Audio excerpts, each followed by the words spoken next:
What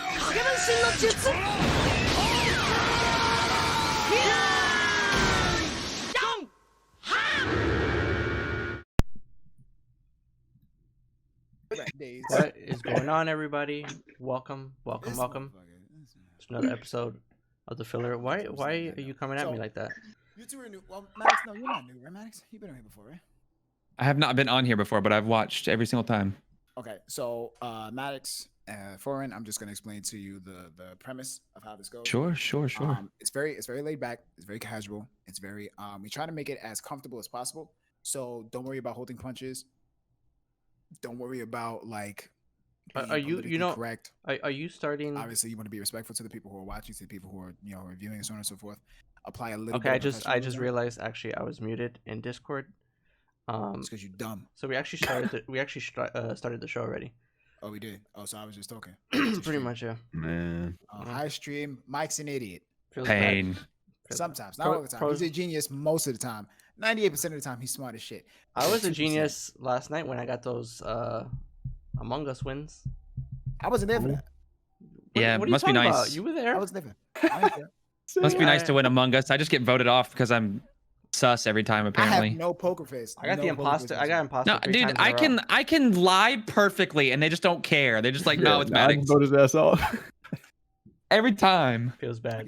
Absolute shit. But yeah, welcome everybody to another episode of the filler. Today we're gonna be discussing Destiny Scrims, pickups, Tourneys, the state of Destiny right now, and just overall like PvP and PvP goodness. So we have some amazing content creators here. Some have been on before. We got some new faces, but I'm super excited. If you guys have any questions you want to ask, post them in chat. We'll try to get to them as the show goes on. But yeah, let's go into introductions. Nogi, if you want to take it off. Oh. This is the part where you talk. Right, I forgot I work here. There he is. So first and foremost, we are gonna introduce the man, the myth, the legend, the guy that made me this thing right here. My pointer finger has a lot more muscle now than it did years ago because of Luna. He's worked out this finger pretty well. What are you guys doing? I mean, don't mind your fucking that don't sound too good, man. It's not about sounding good. It's about speaking. You know what? That sounds a little sus. That sounds a little sus. To me. Yeah, but I'm voting Nogi. Nogi off. I don't give a shit. I would have gotten away with it too. With kids. No. The man, the myth, the legend, the returning factor here, Gavin Luna, friend of mine's, very good friend of mine. Please introduce yourself. Let people know what you got going on. Hell yeah. Hey, Luna. Lunarology on Twitch. The second L is an I because some inactive guy has it. God. I stream a bunch of PvP, whether it's scrims, pickups, tournaments, mainly Rumble. 6 hurts my soul.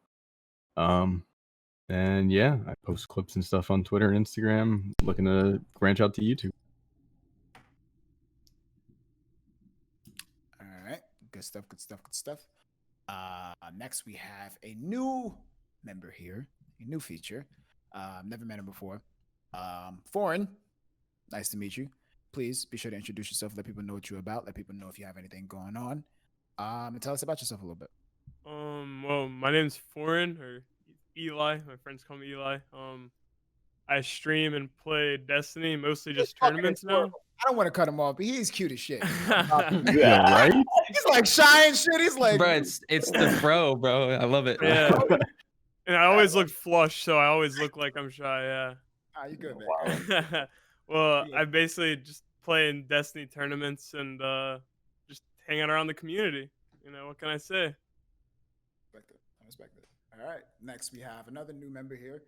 Someone who I've had the pleasure of meeting at least once or twice. We had a little bit of opportunity to share some banter back and forth. It was pretty dope. So, I mean, I don't have any other indication that he's an asshole unless that's just something unbeknownst to me. So we'll just leave it at that. But Gav can tell you I'm an asshole. No, I'm kidding. Cool. No, my name is MADDOX. My IRL name is Sam. I stream a lot of PvP as well too. I've actually come to love hosting tournaments more so than playing in them. I hosted the 2v2 tournament here recently, and I actually have another one planned as well too. That one hasn't really had many details released just yet. Only a few people know about that one, but I stream it. My Twitch is MADDOX with a double X. So today we're actually doing Nightfall Helps. It's been actually pretty chill to sit back and mindlessly grind with some friends and listen to music. So I actually know a lot of these guys on here. I've been really good friends with them. So all these guys are awesome. I'm happy to be here. So Nice. And then of course we have another returning legend. I believe this is the third time that you've actually been on the filler, which we just can't get enough of you, man. We just keep reeling you back in every time you try to get away. You keep bringing me back. That's God. I'm old. Go ahead, Maddox. Damn, T. I'm old. All right, Tony. Go ahead, man. Let everybody know who you are. Introduce yourself. Let them know what you're about. Oh man. All right. My name is ILLPHYSICS, aka Tony, and you can find me on twitter.com/ILLPHYSICS, or you can find me on Twitch primarily at twitch.tv/ILLPHYSICS, the same. And I'm a PvP main for Destiny 2, content creator, full-time content creator on Twitch. Man, just kind of just all over the place these days, but I stay kicking it with these knuckleheads here and all the band cam girls, and just out here trying to grow and grow the competitive community, the sweat community, the scrim community, branching it out a bit from the traditional avenues that Bungie provides us, and just making it a very positive and inclusive atmosphere where folks can come in and dip their toes in becoming a little bit more competitive with the PvP aspect of the game. Otherwise, on my Twitch channel, primarily you'll find Destiny 2, of course, and we do some variety as well. We do a lot of party games, community nights. We do Discord movie nights on Tuesdays or Wednesdays. Of course, I make my rounds with friends around the community, such as, of course, NOGI and MARU on a couple podcasts. We talk about things that are important with regards to Destiny and the Destiny community, but also, what's equally as important to me, probably even more so, is just things that are going on with everybody out in the world as well. So, of course, I've been here and we've spoken about mental health, within the gaming community, outside the gaming community. We've spoken about inclusivity. We've spoken about advocacy for certain causes that are near and dear to our hearts. So, my thing is building quality communities, and that doesn't really stop at Destiny. It's really about building connections, building bridges between folks. That's what I do. That's what I enjoy doing. And whether, I hope that it will always be within the realm of Destiny. But in the end, I'm just making friends. We've got a lot of great people here tonight that I've made some great friendships with, and I appreciate. So that is me. Cool. All right. You guys, tired of introducing myself. Leave me alone.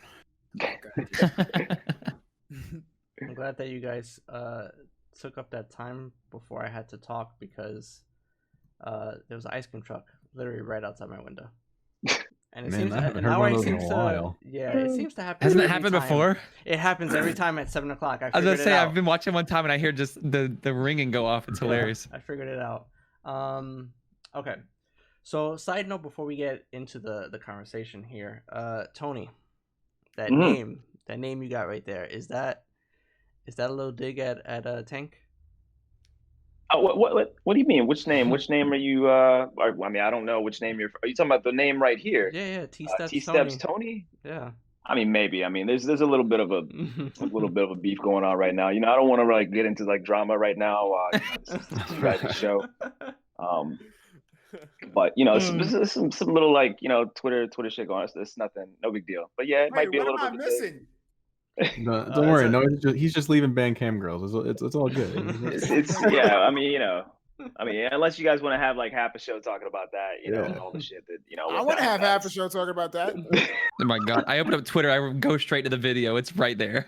I haven't listened to it yet, so That, It's wild. that video was hilarious. That was It's a wild, man. goodness. It's pretty just so good crazy goal, man. because like everybody's coming out of the woodworks. Like literally everybody in our circle, which is a pretty large circle at this point, is coming out of the woodworks. And it's just like everybody's got like notifications, like 30 of them an hour. You know, if somebody different coming in and like jabbing one way or the other, dude, it's crazy. It's crazy. Okay. So yeah, it might be a little bit of a dig. I've left the Bandcamp girls at least 7 times since I've joined. So. Oh, at least. Anyways, guys, I want to say I appreciate you all coming on, being here, old guests and new. But yeah, we're just gonna be talking about scrims and pickups and the tourney scene and what you guys feel about it, your thoughts on it, things you want to see implemented in the future, and stuff like that. So if anybody just wants to jump in and just talk about, you know, what scrims is for them and what they're doing in the community, and anything that maybe they're working on for future, anybody can jump in on this. Oh, I'd love to go talk about this. This is actually something that's been pretty important to me recently. Is I myself have dabbled in scrims like for the first time here in the past 6 months or so. It's kind of how I met Gav, how I met Foreign, even how I met Physics as well too. Is getting into the quote unquote scrim community, the sweat community, whatever you want to call it. And I was you know, a little nervous at first because of all the, you know, the cliches they have, the toxicity and the, you know, just banter that they have. So, and I didn't consider myself good. So I wanted to kind of dip my toes in it, like Physics said. And I wanted to create a community like that where people aren't afraid to come in, no matter what their skill level is, no matter who they are, who they play with. I don't care. I mean, as long as they can come in and show respect to the community that I'm trying to create in the Discord, in the chat, whatever it is, as long as they can respect others and be positive and, you know, focus on improvement and just have fun. That's all I ask. And so far I can't help but to say it's been fun because I've met a lot of cool people and gamed with a lot of cool people, played in tournaments, charity tournaments and stuff like that. So that's my biggest focus at the moment, is just trying to create a community where people even very similar. I mean, I kind of take some tips from Physics as well too, to what he's doing. I saw him actually like watching a game on Discord the other night, and it was pretty neat, and like kind of going through and like people had to ask questions and he was just kind of, you know, critiquing their gameplay and stuff like that. So I thought that was a pretty neat thing to watch as well too. I might just have to steal that from him, who knows. I thought it was neat though. People, I mean, the knowledge he has was just phenomenal, because people, there were even exotics people didn't even think would work, and he would just explain, this is what it does, and this is gives you this much mobility, and think about using this over this instead of that, and while this person's using this. And it's just, and there's so many different things when it comes to scrims, especially because you're playing with 2 other people as well too. It's not by yourself, so you kind of have to base it off of what other people are playing with as well too, because you can't have the same exotic. So I'll let somebody else talk about it. Yeah, I think you're doing a good job. I'll talk all night. This is something that I'm like very, very like in right now, because it's just so much fun. It's one of the only things I really enjoy doing right now in Destiny, because of just the content drought. So, well, I mean, to be quite honest, like if we're talking about the relative nature of Destiny in terms of the PvP community, I'm coming from the environment where the discussions that are had, where the discussions that are had within the Destiny area, that usually I'm having it with like people who are talking about how the game is actually supposed to be played, like the design, the mechanics, character, ability, you know, statistics, shit like that. So like that's the, like I always poke at Jules. For those of you who know Jules D4W, I always poke at Jules because Jules has an issue. You thick as shit. Show me your thighs. No, I'm sorry. Yeah, damn. Hey, those pants are tight as hell. My bad. Yeah, I forgot I was on the laptop today, man. Oh my goodness. I told you later when you on camera. No, we go. Oh God. So I always make fun with Jules because when I'm having conversations with Jules will always say that, like, you know, hunters are broken. And I'm like, how? Lies. Like, what makes hunters broken? He's like, bro, that dodge be killing me. I'm like, I'm rolling on the floor. That's facts. I'm rolling on the floor. Think of a fight. What? Great interpretation. I love Take it. your shots, bro. Right. So, but I mean, it's just it's funny. It's banter back and forth. But coming from the person who I'm looking at more of the statistical area, the analytical area, the area that where the numbers are applied, damage input, damage output, et cetera, et cetera. And still being an avid community player in terms of PvP, because I fucking PvE bores the hell out of me. I can't play PvE. I can't play it for long terms. If it's something that I have to do, I don't want to do it. I just don't want to do it. So I don't grind. I don't do the nightfalls. Everyone's doing like nightfall farms. No, I'm just gonna play. It's worth it, bro. It's worth it. It's so worth it. I'm not saying it's not worth it. I'm just saying like I just can't. I feel can't that. do it. You see what I'm saying? PvE is pain. It is pain for people who really enjoy PvP, right? They are. So in terms of seeing what the standard PvP experience is, which is Crucible, and then what you guys are doing. What you guys are doing is more, it's more appealing to all types, but in an equal term, intimidating. Because as someone who's casual, who thinks of scrims, it's like, oh, those are some sweats. That's sweats. That's a sweat. They sweat, and they don't want to. That's exactly what I thought. Right. So they don't want to go into it because they're like, I would much rather play with craziness than play against people who I feel are naturally just going to stomp me out for the majority of my time in it. And that's also something that like I first thought. But as I started getting like better with mouse and keyboard and playing more PvP, Headshots comes in and he's like, yo, like I really want to do scrims with you, Gavin, this and the third. And I'm like, I would love to play with you guys. I even texted Gav. I'm like, bro, like your schedules are shit. Like, I'm like, fucking wake up at 9 a.m. I just can't do it. I can't do it. So again, like that community is something that I've always been intrigued by, but I can understand why people are like super intimidating. So the fact that MADDOX, you're saying how you're like really invested into it, I can really see why, because of what it can create, because of the opportunities that it can bring, that it can flourish.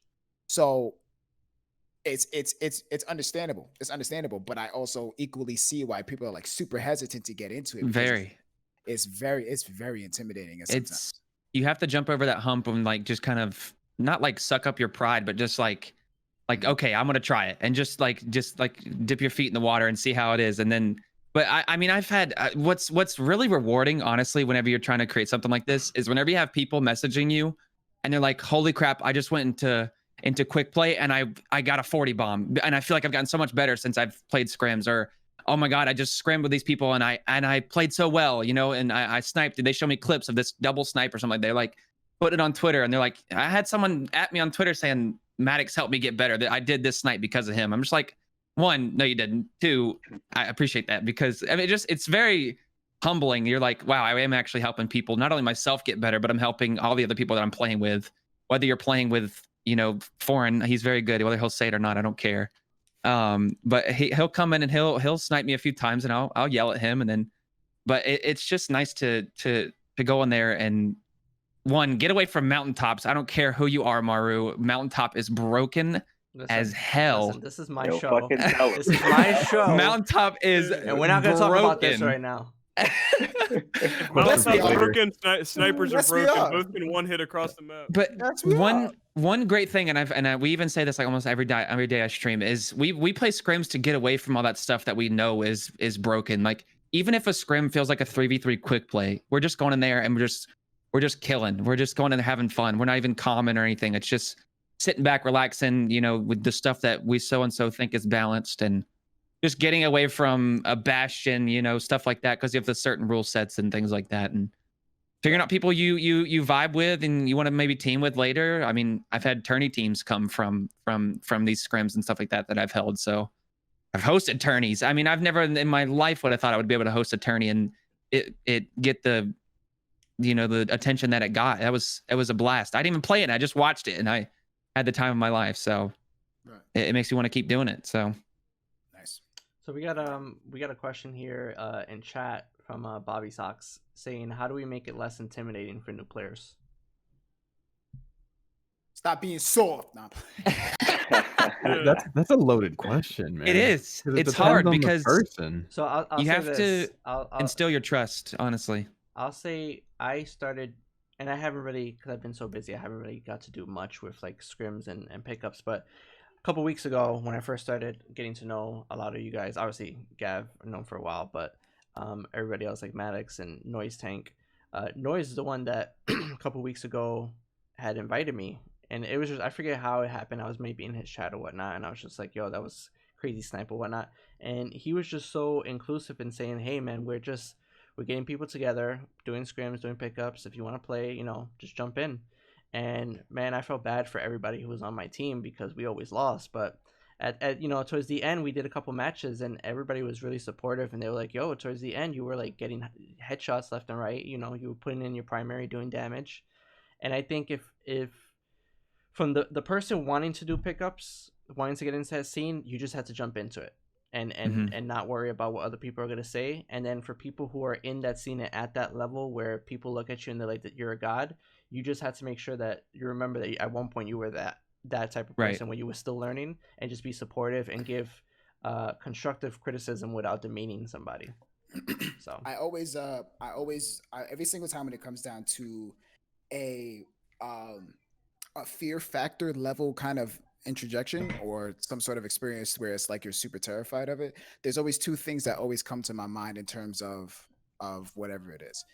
One of which is a word of advice, and the other one, I always give this exact same word of advice, and then I always correlate that word of advice with an actual story experience of my life, right? So the word of advice is, if you're terrified of doing something, it's okay to be scared. Be scared. Be terrified. Be as scared as you do it anyway, though. Just do it anyway. Be terrified. And we all know that what it feels to be fucking terrified. We all gotten in trouble by a parent, and they would call us and they'd be like, I'm gonna beat your ass when you get home, but they would take forever to get home. And build up the anticipation. Most terrifying thing ever. Every day for 3 months straight, you're home at 4:15, and all of a sudden you want to come home at 9:34 and then beat my ass when I'm damn near in my bed in PJs. All right, cool, great, thanks. We all know what fear is. Do it anyway. That's the word of advice, right? And the way that I correlate that word of advice is, I was anybody who knows me knows that I'm an avid skateboarder. I've been skateboarding all of my life. I haven't skateboarded since I've been in Atlanta, but I've skateboarded all of my life. I've always been interested in extreme sports. When I was younger, I was a part of a sponsored mentorship program called Stoked. You could literally Google it. It's on the internet, whatever it can be. They would teach morals through extreme sports. The way that they did it was they would go with skating, snowboarding, and surfing. So I learned how to swim and surf in Stoked. I learned how to snowboard in Stoked, and I already knew how to skate, so I was just avid in skating during that time. The reason why I'm expressing all of that is because it correlates to the story. So when I was first learning how to snowboard, they always put you on the bunny slope, whether it's skiing or snowboarding, right? The bunny slope is just the smallest incline plane. It's a block with a crack in it. Like, that's really what it is. It's nothing crazy. It's nothing hectic. But for some reason, I could not, under any circumstance, stay on my board on the bunny slope. And I was getting pissed. Anybody who knows me, Gavin, you knew me for years. When I'm tight, I'm tight. When it has to do with something that is something that I want to be good at, I'm not mad that I'm not good. I'm mad that I'm not getting better. That's what bothers me, right? So my mentor is there and the snowboarding instructor is there, and they both look at me and they're like, yo, man, we see you're getting frustrated. You're falling a lot. We don't want to, push you too much. What is it that you want to do? My stupid ass. On Black Diamond. I was pissed. I was aggravated. I scream out, put me on Black Diamond. On the map, when you first enter into the snowboarding, like the lanes, you have the bunny slope, which is all the way at the bottom. You have like Golden Empire, which is like the first area. And I remember all this because I remember the map. There's Golden Empire. It was like White Fox. And then there's Black Diamond. And they looked at me and they're like, no, we're not doing that. And I'm like, bro, put me on Black Diamond. Don't bullshit me. You asked me what I wanted to do. And I'm like a 17-year-old kid. You asked me what I wanted to do, motherfucker. Put me on Black Diamond. There's these two grown-ass men who's looking at this little-ass kid like he's a psychopath. Like, bro, are we really about to put this kid on Black Diamond? Like, they were terrified. They could have lost their job. I could have died. It was crazy. On the bunny slope, I fell at least 18 times to the point to where my wrists were bruised. I got off everything and my wrists were like swollen, because when you fall with snowboarding, they teach you to like not bend your wrists when you stand up, when you're picking yourself up because of all the weight. On Black Diamond, I fell 3 times. So that's why I say, if you're scared of something, do it anyway. Obviously not that dangerous, because that's definitely not a good idea. I definitely could have died. But with me, that taught me the fact that it's really not, what stops me from becoming better is not the experience, or it's not what I'm about to endure. It's more so the fear of me not doing it entirely. So that's why I do shit anyway. I could be scared, bothered, irritated, angry, whatever. I'm gonna just do it anyway. I'm gonna headbutt the wall. That's me. But in terms of situations like this, that's why I said word of advice correlates with that story. Something like this is bunny slope versus Black Diamond. So Crucible, with regular Crucible, would be bunny slope. It could teach you enough. It could teach you a lot, but it can only teach you so far. Whereas Scrims, the way that I see it, is Black Diamond. It only looks crazy unless you master it. Once you're equipped with the right skills to master Black Diamond becomes bunny slope. You see what I'm saying? Mm-hmm. So do it anyway. Yep. Sense. Yep. Yeah, I feel like I talked a lot just now. I'm sorry. No, that was perfect. I You like wrapped it up. it. I like it. How dare you talk on a talk show? So You this shut is up. done. How dare Do you y'all mind talk if on a I run to the podcast? restroom? real Yeah, quick? Yeah, go ahead. for it. Yeah. No. Nah. Just stay Piss your up- pants, bro. Yeah, exactly. Come on. You Do must that. piss We your gonna hear pants. it. We gonna hear it. Yeah. Physics I'll got go invited ahead 3 and, times because he held his bladder the last show for 2 hours. So True. Oh, he's got MVP, huh? MVP status. Coming for it. Large bladder. Go ahead, Yeah, take it, Nelson. I'll definitely say like great notes, great thoughts. I agree 100%. The thing about inclusivity, the thing about providing an environment, because some people are going to vibe with this whole concept of you're scared of something, you're fearful of something, do it anyway. There's definitely a segment, a demographic that's going to vibe with that, and that's going to be a level of encouragement that will provide them with that extra bit, to actually get involved. What it ends up coming down to for everybody else is, I say it all the time, leadership sets the tone. Leadership sets the tone. Folks came out for MADDOX because MADDOX showed strong leadership.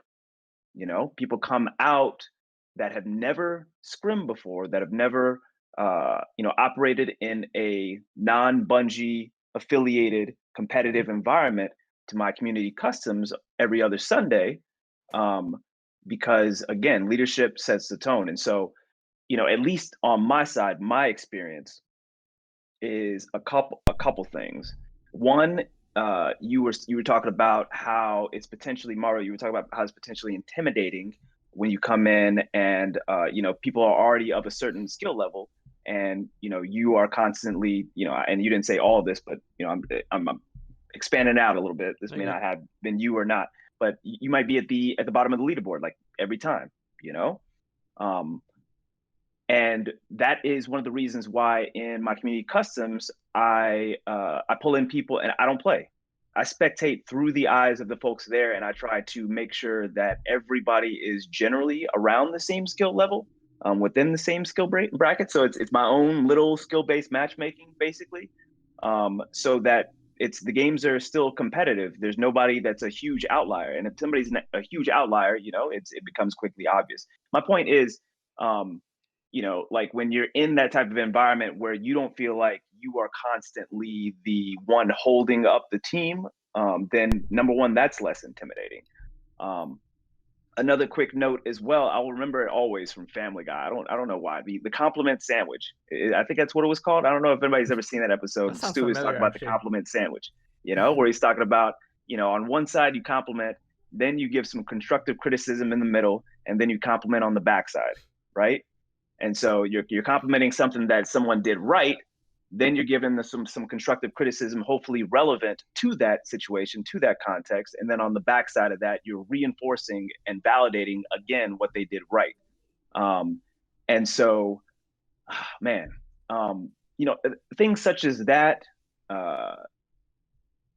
it really comes down to making it an environment that is conducive to growth, making it an environment where folks who are shook about coming into a very competitive environment that already has a stigma as well, that they come in and they see, oh, wow, this is purely just for my benefit.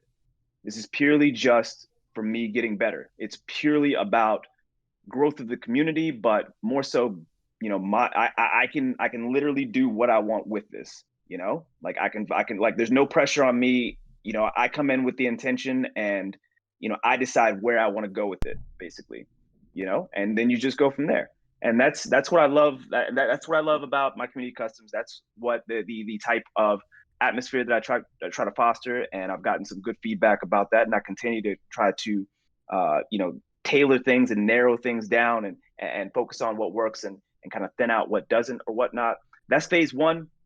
I spectate through the eyes of each person in that lobby. Like 6 people come in of a certain skill bracket. They come in on a Sunday. They stay with me for 2 to 3 hours. I don't swap people up. You know, I may swap teams up to some degree, but if teams are looking competitive the way they are, I keep it the same so that people develop some sort of rapport with their teammates. Then I spectate through each person, rotate through, and I give them, you know, in-game tips about their individual gameplay. I give, you know, tips with regards to team gameplay, team positioning, et cetera, et cetera. We usually have a focus element per day, per community Sunday or whatever, community custom Sunday, and we focus on that primarily. And then in between games, I might have a couple more notes, and then we just keep on going and keep on drilling it. And then the next Sunday we might have a different group, or the Sunday after that we'd have a different group, and we might have a different focus element or whatnot. That's phase one. Phase two would be myself and somebody like Luna, you know, a more experienced scrim player. We would lead up teams. We'd be team captains, and then we'd pull in 2 of the folks that have been in the previous, like phase one, and then Luna would try to guide his team to victory against me trying to guide my team to victory with 2 baby sweats is what I call them. And so I trust Luna, you know, like Luna knows just as much about Scrims, just as much about the competitive aspect of the game as me. But also he has different perspectives that I don't have as well, which is beautiful because those are things maybe I don't see. So people are learning, people are being mentored.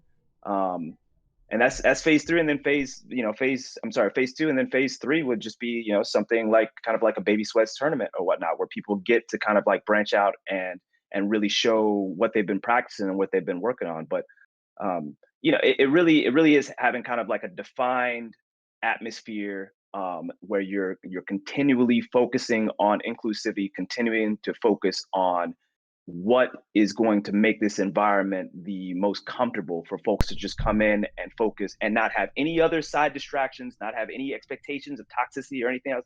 All they need to focus on, the expectation is, what am I doing right now? What am I working on?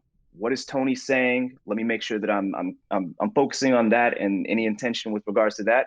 And then I'm going to go off and I'm going to work on my own shit for like 2 weeks, and I'm going to come back and we're going to do it again, whatnot.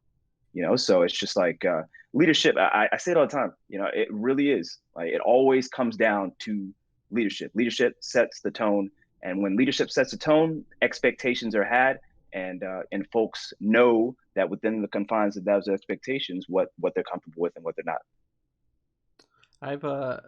I've said this before, but man, if Tony was my teacher in college, I probably wouldn't have dropped out. Just listening to him talk is like the greatest thing I've ever seen. Like, What it's the just fuck?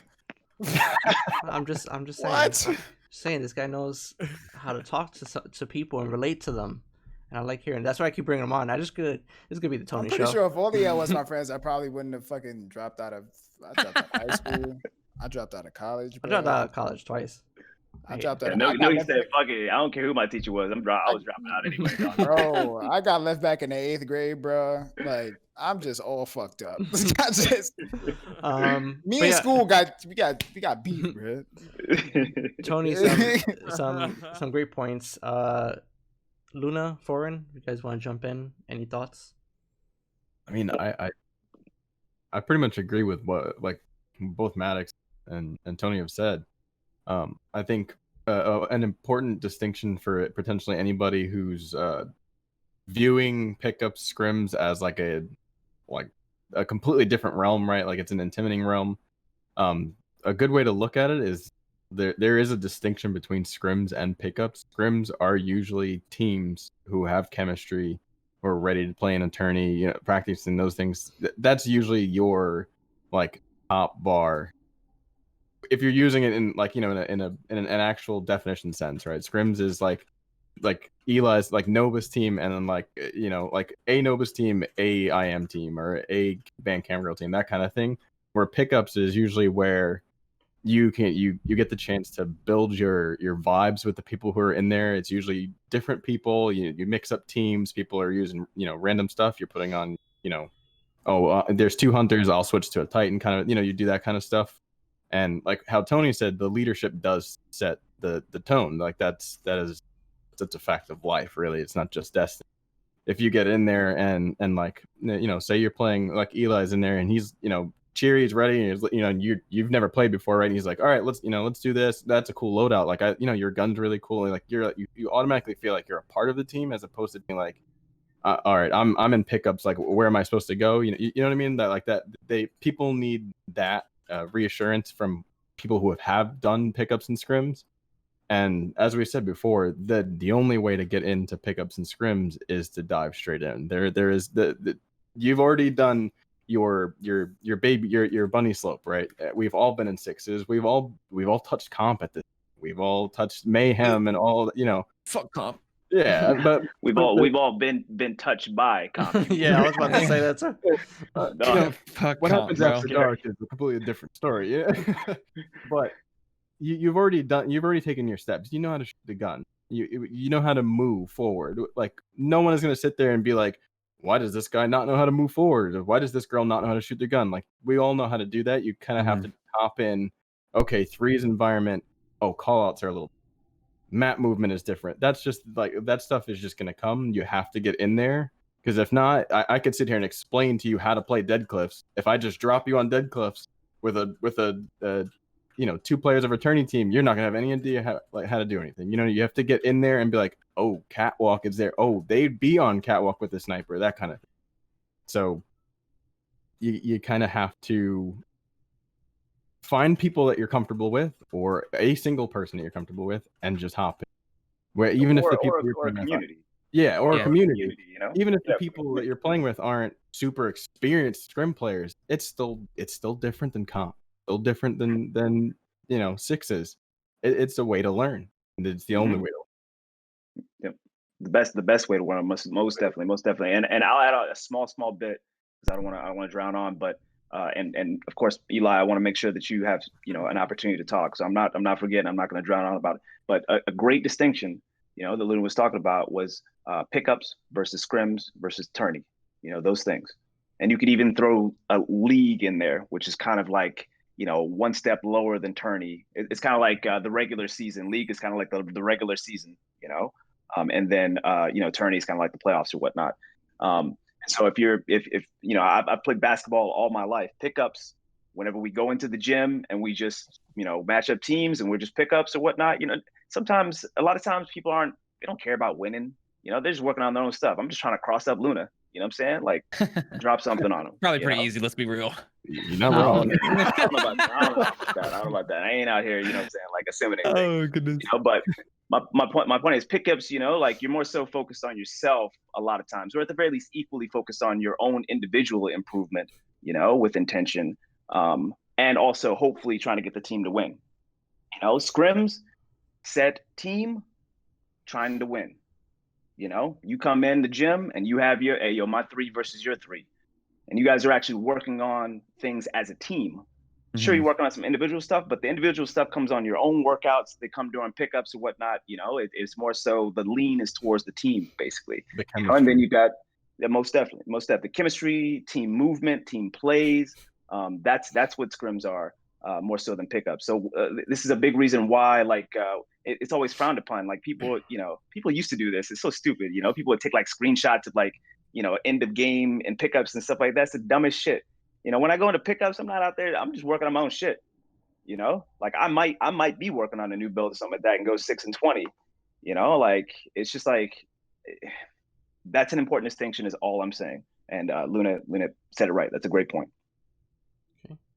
Eli, I think everybody in chat wants to hear you, man. Yeah, I don't really have a lot, like too much else to add about what you guys have been saying about getting new players getting into scrims and whatnot. My whole biggest point is just don't be embarrassed. Like everyone starts somewhere. Everyone's gone 4-21. Shout out to Calico. Like everyone's, just don't gone do it hella. to him. Why would you do it to him? Yeah, man. Even myself, all right. I got Maz in the chat, Mr. Point 4. Like, it's just it happens to everyone. Yep, it's true. It's true. So that's just what I have to say. Everyone starts somewhere. You're gonna get better. Yeah, everyone has bad days. You just can't let that get down on you. You gotta learn from what you do. That's such a truth when oh my gosh, because there are days where I'll feel like I'm just the best player, and then the next day I'm bottom fragging going 0.8, and I'm just like I'm really hard on myself, and Gav can really vouch for me with this. I am super hard on myself because I'm just a perfectionist. I want everything to be perfect. I want to snipe everybody every time I see them, but it's just not going to happen, and I've grown to live with it. But you definitely, because I remember the first time I've even hopped into a scrim, I don't remember who it was, but I mean, just getting crapped on the whole time, like just the whole entire time. And I'm like, damn, I thought I was good at this game. And then you hop into something like this, and it makes you want to get better because you're watching all these tourney teams. You're watching Panda and Sonic. You're watching them just destroy the competition. And like, wow, I want to be half that good. But you can't be embarrassed. You can't be skittish when it comes to things like that. You just have to hop in. You got to go in there. You got to ask questions. I ask questions constantly. Where should I be when this person's spawning here? Or what should we be pushing this spot instead of this spot? Or where should we go? Should I be laning this spot instead? Or I mean, and learning all these scrim maps and stuff like that are so important. And just trying to find people that you vibe with and just put yourself in that situation where you're gonna fail. It's gonna happen. You're gonna play like shit. But the next game you might go off and you might be carrying the team. It's so even for the best player, it's gonna be bipolar the way you play. So I don't ever, when it comes down to what he just said, I don't ever. If I could punch all of y'all in the face, I would. And the reason why is this: I'm violent, but I'm violent only for two reasons. Either I really don't fucking like you, or I'm really trying to just motivate you. I'm looking at a number right now. Oh God. You want to know that number? Yes. No. That number. You dirty bitch. You dirty bitch.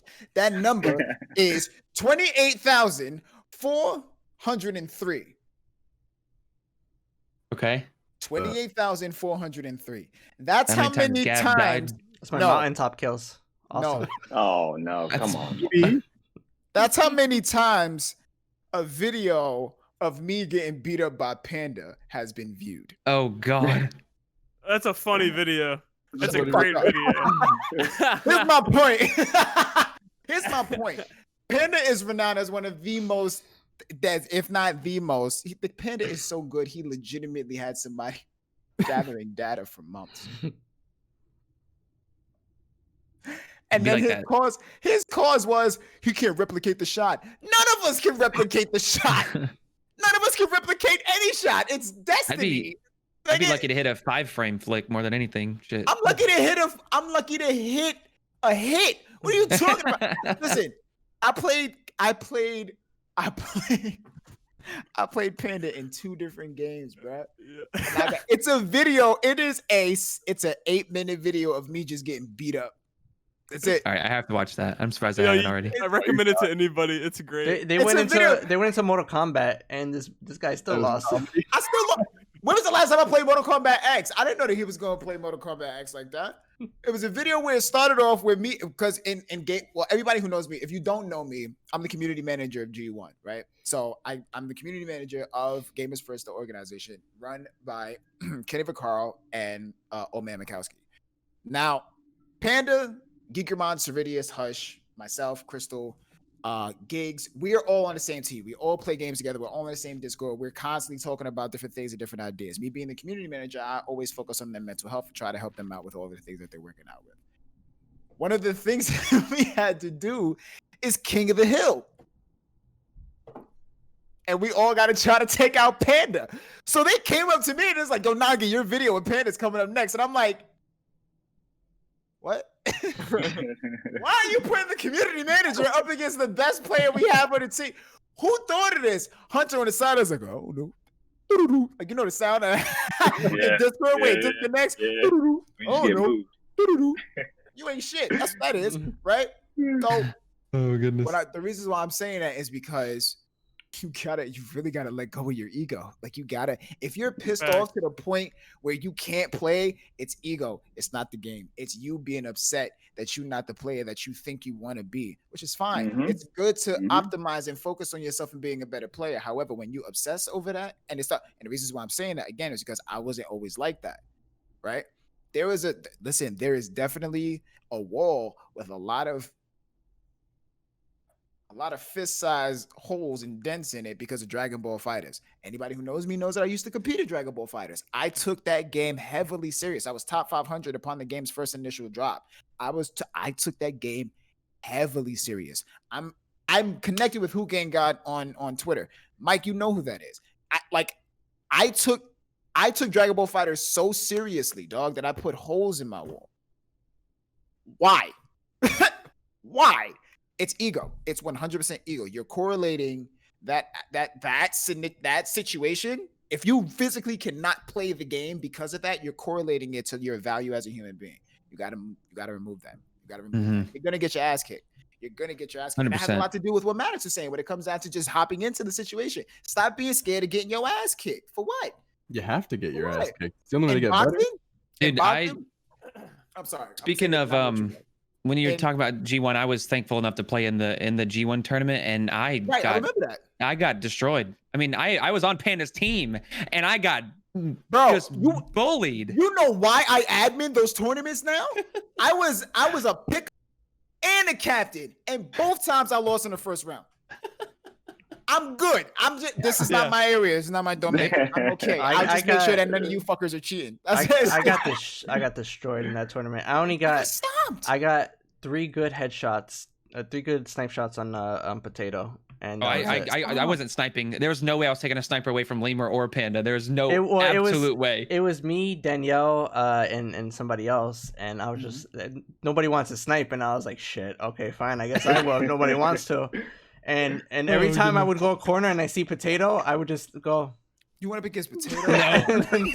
You want to the shit that kills I got 3 kills on him. 3 times I was able to get the jump, but every other time he just like he made me want to install the game. It's shit that kills me about all the top players, and it has to do with Panda. Panda ain't shit, bro. Listen, before every video, we all have a conversation about what we're going to do prior to the video, right? This is how Panda's synopsis was, right? So we brainstormed the idea, right? Panda says, I hate that kid, bro. Panda says, all right, that's how we going to do the video. I'm like, all right, bet. Let's listen to it. You know what I'm saying? What you got? He says, all right, so first off, we're going to hop into a Destiny match. I'm going to stomp you, and then we're going to go into a Mortal Kombat match, and then I'm going to stomp you again. I'm like, damn. Come on, bro. He called it. All right. The confidence. I'm like, all right, man, fuck it. Like, you know what I'm saying? Like, but that was the idea, bro. That was the idea. Like, that's really what it was. But the thing that kills me is like when we talk about playing and we talk about getting better, we get like super excited. Like when we hit clips, even now when we hit clips, we get goosebumps, we get goose pimples. Like we be out here like, God, that was fire. I be stoked when I be catching flicks on mouse and keyboard. I caught a nasty flick today. It wasn't pretty, it wasn't crazy, but I caught it. I'm proud of it. I recorded it. Right? I wouldn't edit. So I wouldn't edit. It's like one clip, bro. I'm gonna put mad transitions, bro. It's just gonna be like got this. To. It's gonna be a flick, my and then it's loud dubstep music and just I throw it on got Twitter. You, bro. Oh, it's gonna be man. whole Call of Duty Modern Warfare 2 days. I got you. But good. The thing that always kills me about like some of the best players in the world is how like uncaring they are about the game, bro. Oh, it's weird. It really is. It's weird. I hate. They're bored. They are bored. They're bored. Onyx, Panda, Ceridius, Gigs. Cruiser. They Cruiser Cruiser just fucking got shit for uninstalling the game. yeah. It's like, let that man live. Let that man live. By the way, Yeah. fuck Paul, because he keep calling me Krillin. He think it's funny. It's not funny, bro. It's not funny. It's in one of his videos, bro. He recorded it in one of his videos. I'm tight about it. I hate him, bro. There was a question that came up here before. Is it safe to say that a team that has good chemistry will be a team of 3 really good players that have no chemistry? Yes. Yeah, and I'll fill in on that real quick. Most definitely, like the skill gap, and it's not to say that will always happen, right? But way more often than not, yes, most definitely, because the biggest skill gap. So if just in general Destiny, the biggest skill gap is movement, because it is, 100%. The biggest skill gap in competitive play is team movement, team play. And so like 100%, like when you see the best teams play, everybody can shoot, everybody can 3-tap, everybody can do all the individual shit. I can't 3-tap. I'm bad at it. I can't 3-tap. What elevates teams to the podium is how well they play together, period.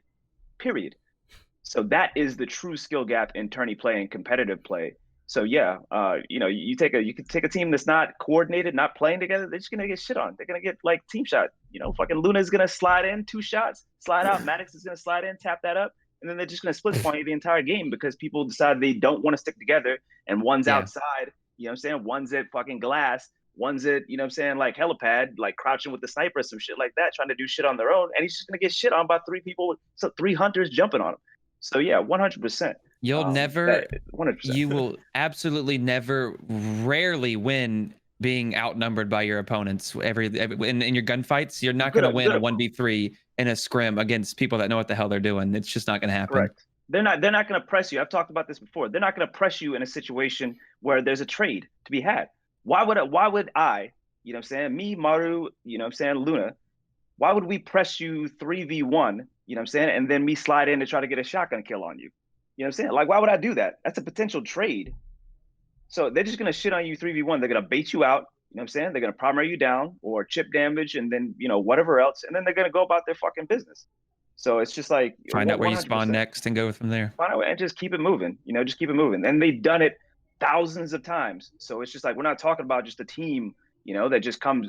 We're talking about a team that they've played together. They played sweats for a long ass time. They've done it thousands of times. And it's just automatic. People talk about, like how different it is playing sweats versus playing literally sweats, tourney play, literally anything else in Destiny. That's, like even comp, and it's because there's just these unspoken rules to sweats, to competitive play. It's been defined over 6 years, the best way to go about winning, to go about split spawning your team, et cetera, et cetera. And so they come in and they just automatically, like, it's happened many times when I just host like sweats in my community. I'm just like, dude, like, I'm not even saying I'm the best or anything like that, but dude, like, you just got into this arena and we've been doing this over here for like, we're sitting here just chatting it up, but it's just automatic stuff is coming out and we're just split spawning you. And it's not to say you're not individually a great player, but yes, 100%. I don't want to drown on forever. The only thing I want to say about MADDOX made a good point, get in there, don't worry about doing badly, come back, but I'll say it on the flip side, other side of that as well, is that it's really important for the people that are there, so like the first time that I got invited, gosh, yes. The first time, you know what I'm going, where I'm going. The first time I got invited, to hang out with, the Sonic, the Calico, I think Sir D ended up coming through that day. I was rocking with them, like literally the best, like in the community, like all day, like 8 hours straight or something like that. First couple of games, I was vibing.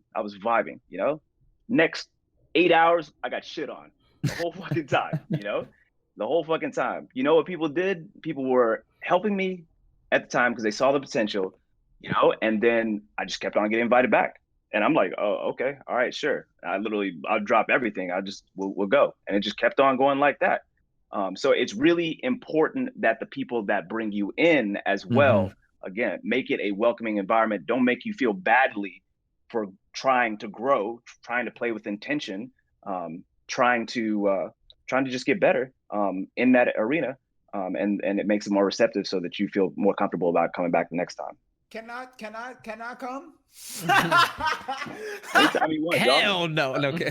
Damn! Fuck you then, Anytime bro. you want. Tony, you said something that it made me remember something when you said about like the trades and stuff. One thing I learned for me as a player, and one of my weaknesses that I was working on, was that I was so obsessed with getting the kill that I would realize there would be a trade or I would wind up dying. And then once you put your team out in a disadvantage of a 2v3, is NOGI fighting a ghost? Oh, okay, no, that's actual person. But yeah, it would put the team at a disadvantage. So I think more so you gotta position the team the right way and not just focus on that one solo kill. And that's something I've been learning and working on. Tunnel vision. You gotta take the blinders off. You gotta take the blinders off. I learned that real quick too, because as soon as you say, you know what I'm saying, like Luna and this dumbass Hunter got out because he dodged like a bitch and didn't take the goddamn one against me. You know what I'm saying? Ran back to his team. The Icarus dash. You know what I did? You know what I'm saying? I chased him down like a dumbass. I'm just like, yo, come back here. You know, this is not sixes. You literally will he will bait you into a snipe, or he will bait you into a position that is advantageous for him then. And then you're going to get 1v3 because you pushed way out of position. And you know what you ended up doing, you selfish asshole, is you ended up split spawning the rest of your team. And then they just snowball you on Endless Veil.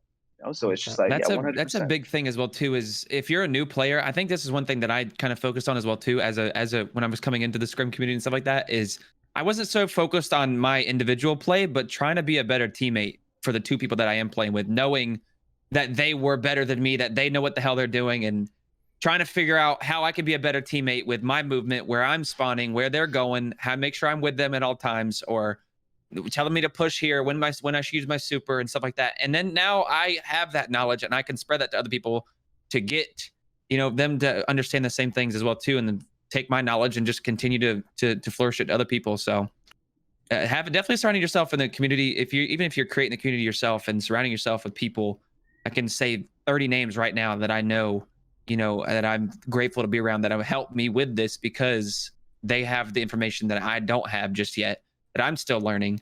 And they, you know, they've helped me create this community where people aren't afraid to come in and get sniped every few times. And it's just what's gonna happen. And nah, bro, dog me. I'm ready. Let's all we got 6 people right here. I'm down to scrim after this. I'm dead serious, because again, like when it comes down to being in the fighting game community, because again, I come from the FGC, right? I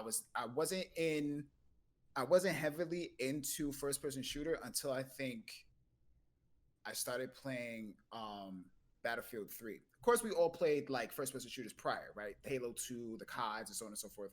But Battlefield 3 was like the one where I went heavy into FPS. I was recon class. I always ran a recon class with the revolver with no scope. I had C4 in case I was getting approached by a tank. And that was the only time. And I was really good at recon. And that was when I really started to fall in love with it. But of course, Destiny, having that whole anime style gunplay combat system, of course, most of our hearts really fell into it. But coming from the fighting game community, it really correlates with everything that you guys are saying when it comes down to, you know, what Tony is saying, by the people who are bringing the ones who are being the mentors, inviting to the people who want to learn, and making it an environment to where where you don't feel bad for getting a little dirty. You don't feel bad for taking an L. You don't feel bad for falling down. I don't feel bad when I use mountaintop. I don't. You should definitely. You should.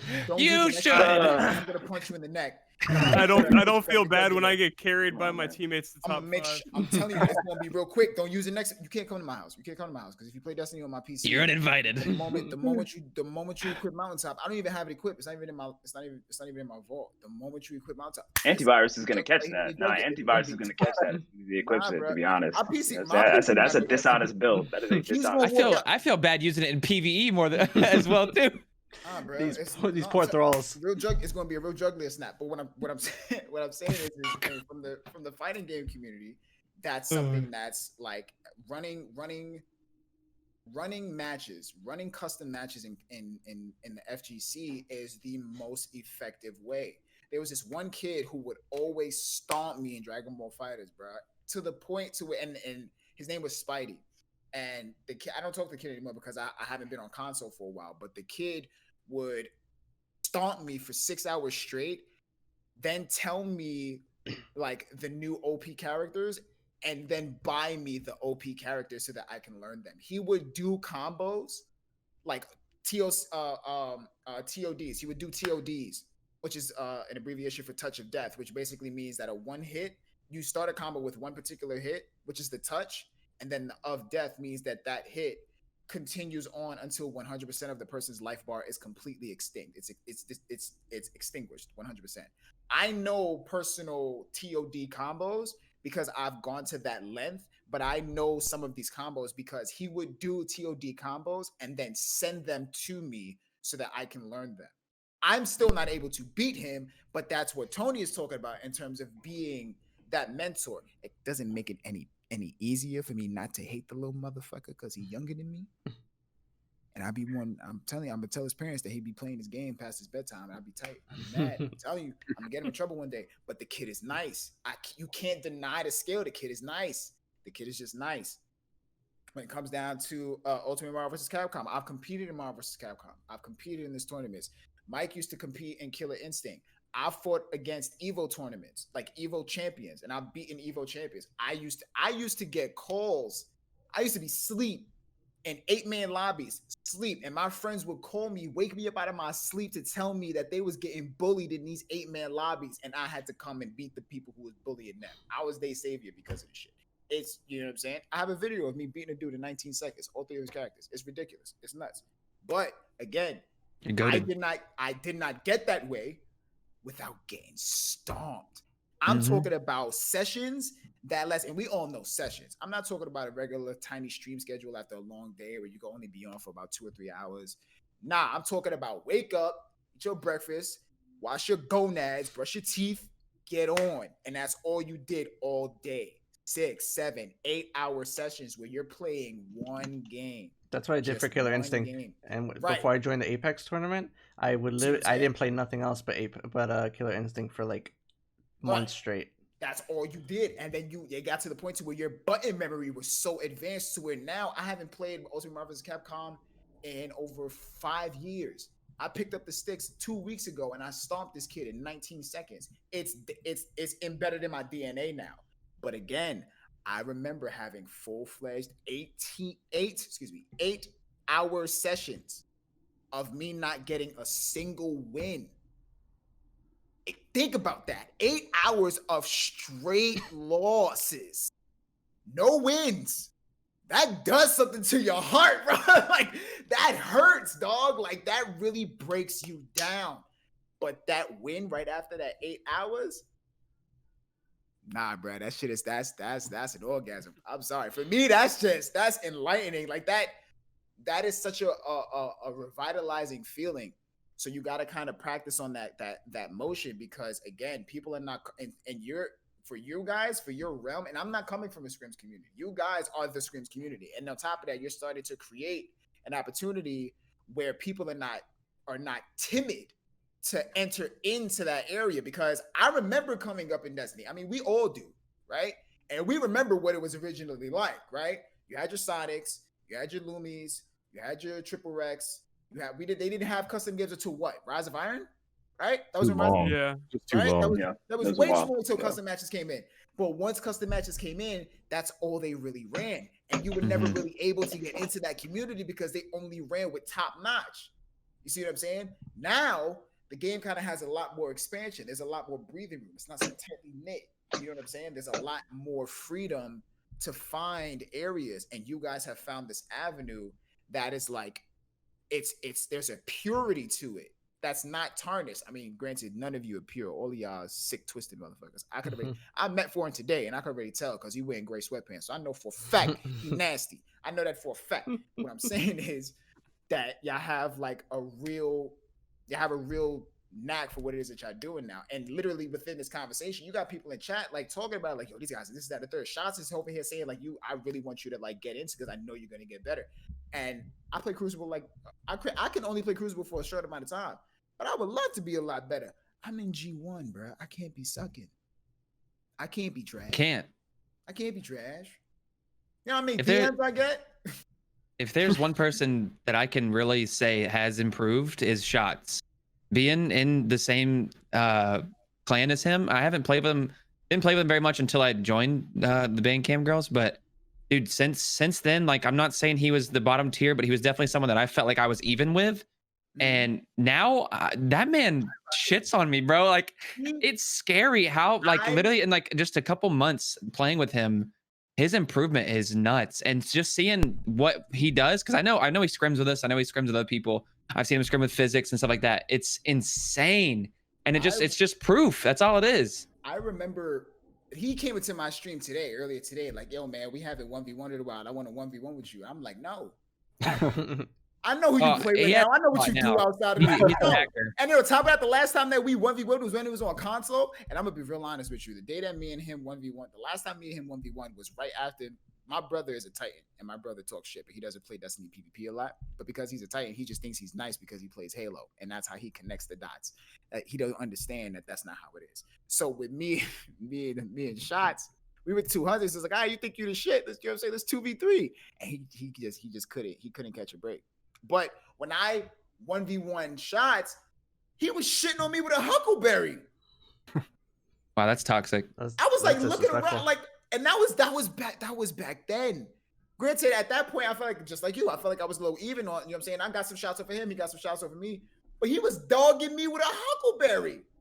He wasn't even running like Invisidodge. He was just jumping over me, and I'm looking ridiculously stupid. Like you're the John Travolta meme. Just like looking around. Exactly, bro. Like guardian down. It's like I wanna hear from Gab and Eli. What are your guys' thoughts about? So I'm assuming there has to be like a leader on the team. You have to have somebody really calling the shots, or is it kind of like, I don't want to say a free for all, but everybody kind of knows what they're supposed to be doing? So, my team, I know that I haven't known you, Maru, or Nogi very long. I don't know if you guys know who my teammates are, but Maz is in the chat right now, and my friend Tadium. Maz is our warlock, who's shotguns, and Tadium's our sniper. And at this point in time, we've been friends for a very long time. I consider them my best friends. We talk every day. Yeah. I'd say that myself, I wanted to become the shot caller. My largest inspiration becoming good at Destiny was Sonic. I've been friends with him at this point and watched him for 6 years since Destiny 1. His biggest thing was being very vocal, very loud. Mm-hmm. I've even done just pickups and scrims with him, and having somebody who's just that vocal, it makes the game. Like, you don't even need to be the most confident player, but if you have somebody who's just there in your ear, just telling you where it is, it's just, you want to play out. It's just energy. It's everything. It's not even just, knowing where the enemies are. It's just having that energy, having somebody who's there to just keep continuing the voice, it's just that I think that's very important. That's what I'm trying to say. I honestly think that's the most important. I'm glad that you said it, because I honestly, like, what is it, 60 minutes ago, I don't know, like an hour ago when MADDOX said it, like, there's multiple roles on a scrim team, pickup team. Like, you could literally drop 6 kills, right? Like, you could do nothing the entire game.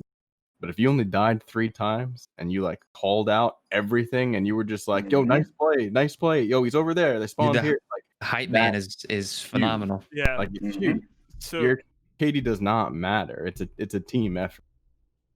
The big thing for me is that I consider myself the worst player on my team. I consider Tadium, our sniper, the best player in the video game. I continue to say that to him, because if I'm getting shit on, but if I can give my teammates that boost, then I have full confidence and full faith in them to be able to make the game, to keep us in the game. And then I can build off of their energy and how they're playing to then work on myself. How do you guys kind of decide who should be calling the shots on the team? Is it kind of based on like...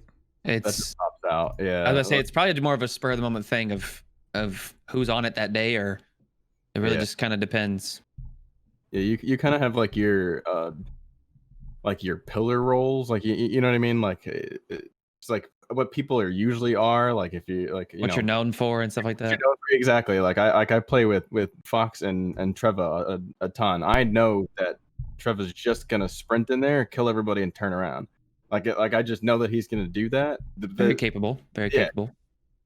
So my job is to kind of just bait them and just hype them up and keep him going. You know what I mean? But if there's days where he's just not feeling it, he pulls that role from me and uses it to like boost up Fox. Like you kind of just base it on how you're doing, and they just play the same way that they usually do, just giving their energy to other people. It's just important to like run that energy around, because everybody's gonna have a great game. You know, say he drops a 30 bomb the first game, and then a 30 bomb the second game, and then 10 the third game. You know, like, but that energy has to rotate, and he's like, okay, well, I'm not going to drop a 30 this game, but Fox is going off, or Eli is going. You know, I need to give them that energy to drop that 30. They're dropping the 30. It's super important. Like it goes back to, like you said, a team with no chemistry and a team with chemistry. That chemistry is so important. Like staying positive and trying to keep the momentum and just your mental capacity that you're playing against with all these different people is huge as well too, because I know once I get down on myself, I'm not going to play any better than I was just then, you know. I think go ahead, Tony. No, like great point, Luna. Great point, because it's just like, you know, Luna's not going to pop off every game. Fox is not going to pop off every game. Trev's not going to pop off every game. You know, like, especially from a leadership perspective, it's just like recognize who's popping up, gas them the fuck up, and support the shit out of them so they continue to pop off. Because it may not even be that you're having a particular bad day, for example. It could be that your particular play style, how you play, is very well countered by the opposing team. But yet Trev runs in there and they don't know what the fuck this guy's gonna do. Trev is a hunter too. If Trev goes in on that hunter, he just blows everybody. Like Luna's absolutely right. He just goes in, and because I played against him, he's a very, very good hunter, you know? So great point. You know, like the energy rotates, and you just got to recognize as teammates who is really going to be popping off that game and continue to gas them up and support them, and not get in on your ego and say, hey, I've got to be the one to carry the team every game. I've got to be the one to drop it. If I don't drop 30, then we're not winning. You know, it's not about that. It's not about that. You know, it's about recognizing who has the momentum, who has the play style, you know, that's going to, you know, like come out on top basically, or going to counter the other team effectively. It was something else as well. As far as like who is calling the shots, you know, on the teams that I play, like pickups in particular, especially if they're just, you know, open-minded individuals. You know, some people are just assholes and they always want to call the shots or whatnot. But, you know, like it really, if you've got like-minded individuals, then everybody just ends up kind of deferring to whoever has kind of like the best idea of how to play against that particular team. I don't know if that makes sense, but, you know, does that make sense, Eli? It's just like we get into a match, you know, and that's the thing too, like a certain level, like everybody knows most everything that, you know, somebody else knows. You know, I don't have to tell Luna shit. I don't have to tell Eli shit. I don't have to tell people shit. You know, they already know the rotations. They already know we should be pushing here or there. What it ends up coming down to when I'm playing with really experienced, like Sweats, really experienced folks, is really just whoever's pushing the fastest and just keeping up with them. That's really, so they're like, they may not even be calling it out, but a lot of times they're way in the front, and then you're just trying to keep that pace because you know that they're the one that's going to you know, facilitate the split spawn. And a lot of times they're calling the shots when they're up there calling out, you know, like where people are, so that when you get up there, you can get the flank or whatnot. So yeah, you know, it just shifts, and but just don't have the ego and just defer. A lot of times, if somebody knows what they're talking about, just defer, and then, you know, like a lot of times that team dynamic is going to come out on top when people just kind of let their egos sit to the side and recognize that somebody is calling some good plays, some good shots. There's correct me if I'm wrong, but there's a kind of a big issue with like spawn points in certain maps, right? Where just like, even if you're doing good, if you get that split spawn, even if it's nobody's fault, you know, I forgot who I was watching. It might have been, I think I was watching Gav play, with Fox and Noise, and it was the warehouse map. I don't know any of the map names. I'm horrible, but the warehouse one, it looks like a warehouse at least. But It's Dead Cliffs. Is it Dead Cliffs? That's The one that Panda or Potato always go and they use the grenade to fly over. Yep. Yeah. Yeah. Okay, Dead Cliffs. Yep. That's Catwalk. And Gav was in like that small area room, and Fox spawned on one side of the map, and then Noise spawned all the way on the other side of the map. And so, have you guys seen that a lot with like certain maps where it's just like no matter what happens, the spawns are so bad that it just puts you at a disadvantage? Oh yeah, endless pain. The biggest issue for those is endless. Endless is very hard to come back from. You could have both the best teams in the world play against each other. It could be a 50-15. One team wins or the other team. It's really just pacing and timing because it's a 7-second respawn. So if you can kill somebody and then push their two teammates, the person's not going to spawn with their teammates. They're going to spawn alone. So then you can just turn, kill their teammate, and then it's a 3v2, and then you kill the other two players. Just keep flipping it. And Endless is really the Jav there can be because you can spawn snipe people if you're fast enough, and also with how strong Top Tree Dawn is these days, that makes spawns a lot more painful. But other than that, So spawns definitely need to be fixed. If I can't agree with spawns need to be fixed per se. It's the timers need. We need to have more options with timers, like a drop down window. We can have 1, 2, 3, 4, 5, 6, 7, 8, 9, 10 seconds to choose from instead of 2, 5, 2, 7, or 10. Yeah. I don't understand why that's just something in Destiny that we just have to live with. That's the only thing that we could do. I don't think you can necessarily fix those spawns because even if you're like, all right, so let's use Dead Cliffs and inside trucks, which is I think the warehouse that you were talking about. Yeah. One person spawns in there and then 2 other people are spawning on mills, the complete other side of the map. You kill the person in trucks, especially with Top Tree. But if your team is working together, you're just sprint straight to mills and force the other kid to spawn in trucks. There's no way you can make him spawn in mills while you're running at it. That wouldn't fix the spawn. You'd be spawning into death. Even if you're spawning with your team, you're just dead, and then it's just going to do the same thing on the other side. I don't think you can necessarily fix that. I think just timer. Yeah, there's a lot of. Go ahead. There's a lot of unlucky timing things. They just like go, that happens. It is what it is. But I also think that I'm going off of what Maz just typed in chat. It's almost a team skill gap to be able to slow the pacing down, regroup, get together, and then go from there. Because if you can, pick what spawns that the enemies are pushing, even if they do end up killing one person off spawn, the 2 people can play it slower, crouch, sit in the back of where the spawn, try to force their teammate to spawn with them, and then move from there. Yeah, and that's a great point to kind of lead into my point. I've talked about this in community customs a lot. I mean, I might not be the best at the game, but I'm a scientist with this shit, man. I love kind of like analyzing this sort of stuff. People think that Endless Veil, for example, is like I hear it all the time among like the top tier players. There are quite a few of them that think that Endless Veil is just a shit map, that it shouldn't necessarily be included. They don't like it as far as a sweat map, as far as a tourney map, and that sort of thing. And it's understandable. There's objective concerns with regards to the spawns, how folks spawn. I just consider it a challenging map. As with anything kind of in life, life's not fair, It's just like those spawns kind of aren't fair a lot of times. Figure it out, because like the amount of times that I can predict an Endless Veil spawn where I'm going to spawn up by myself is 9 times out of 10. Because I just pay attention like a scientist to that shit. And people are just like, yo, Tony, rotate. I'm like, bitch, I'm already in toilet. I'm already like on the way because I know, because I'm watching where I spawn. I'm watching, are you still alive somewhere on the map? I'm thinking about a 7-second timer. Did you just die? And do I see red on the map to let me know that the enemy team is pushing in on me? If the enemy team is pushing in on me and you just died, that's 7 seconds. I know I need to immediately move to toilet because once I see that red and I see them pushing, I know my teammates are not going to spawn with me. I immediately go to toilet. I'm sitting on the edge waiting to see what's going on, and then I just immediately rotate. And it's not in their best advantage to come down in toilet. So as long as you can get to toilet for the most part, you're good.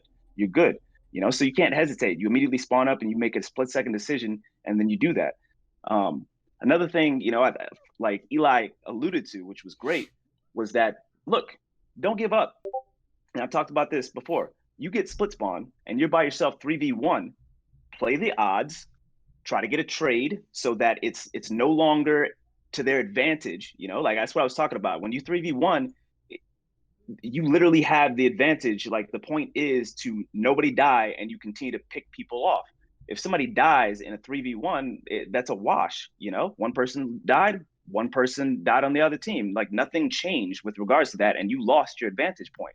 So therefore, the first thing is, try to get a shotgun trade, try to get any sort of trade if it's dire straits and you can't get out of that spawn.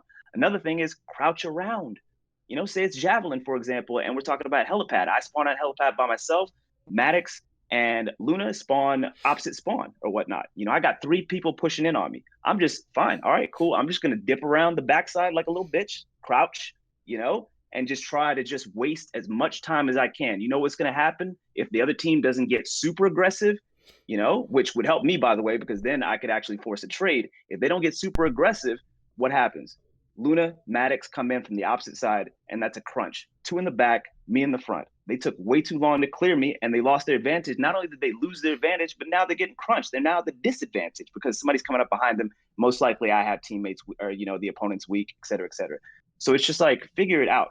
Spawns, maybe shit. Destiny, to some degree, the PvP, they're negligent with regards to the PvP. We already know that.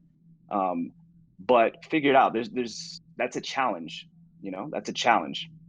What do you guys? There's ways to turn your advantage. I wanna hear real quick. What do you guys want from, or what do you guys?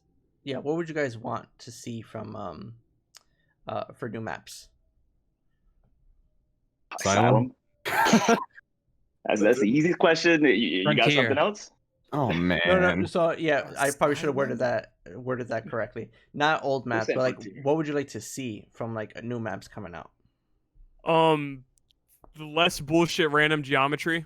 Yeah.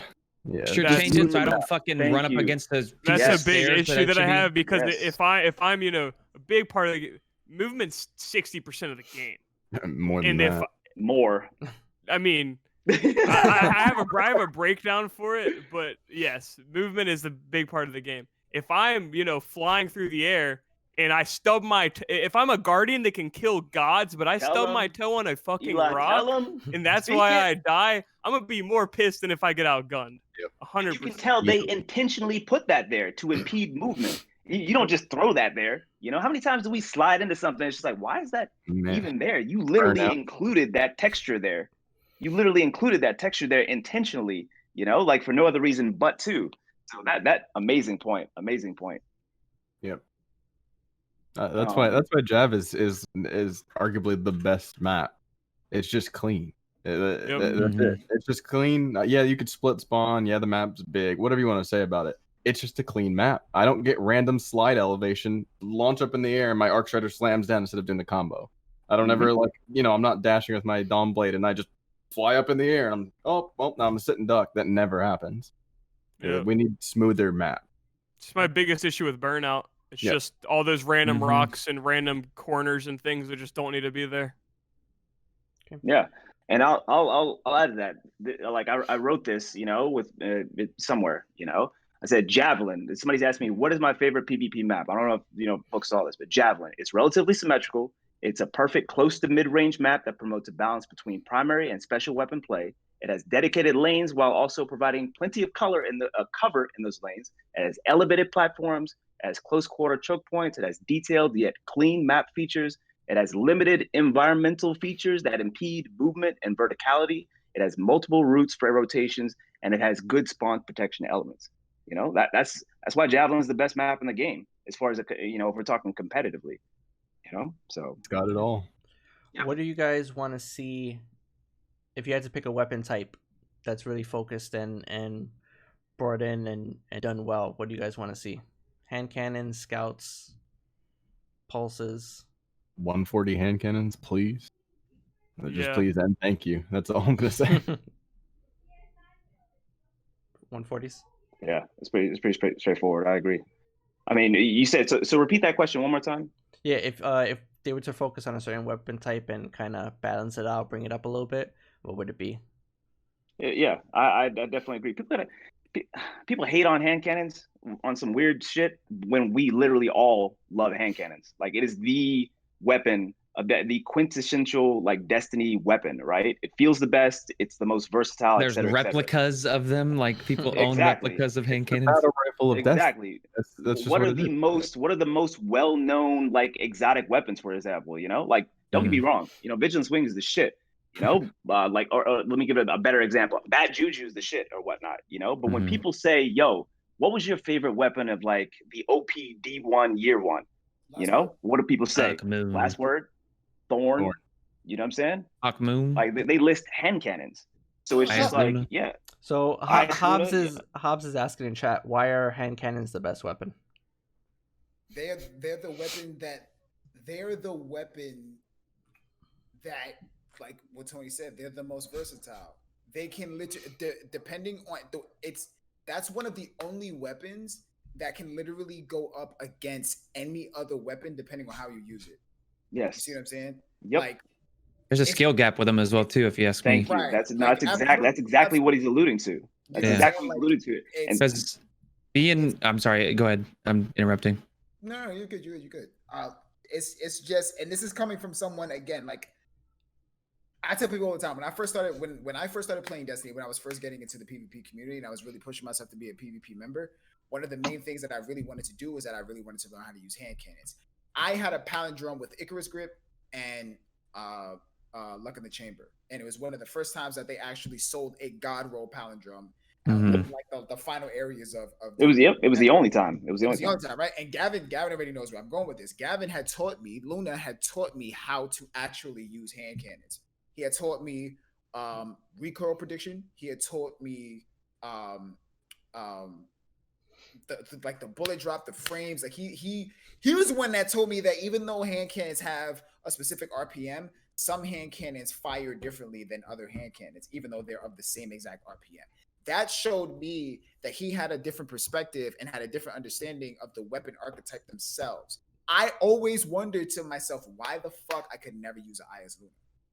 Why was I always good with the palindrome? Why was I always like relaxed with the palindrome? But with the Ayaz Luna, I could just never get it because the Ayaz Luna, just like he told me, Ayaz Luna, when it fires, it goes up and left.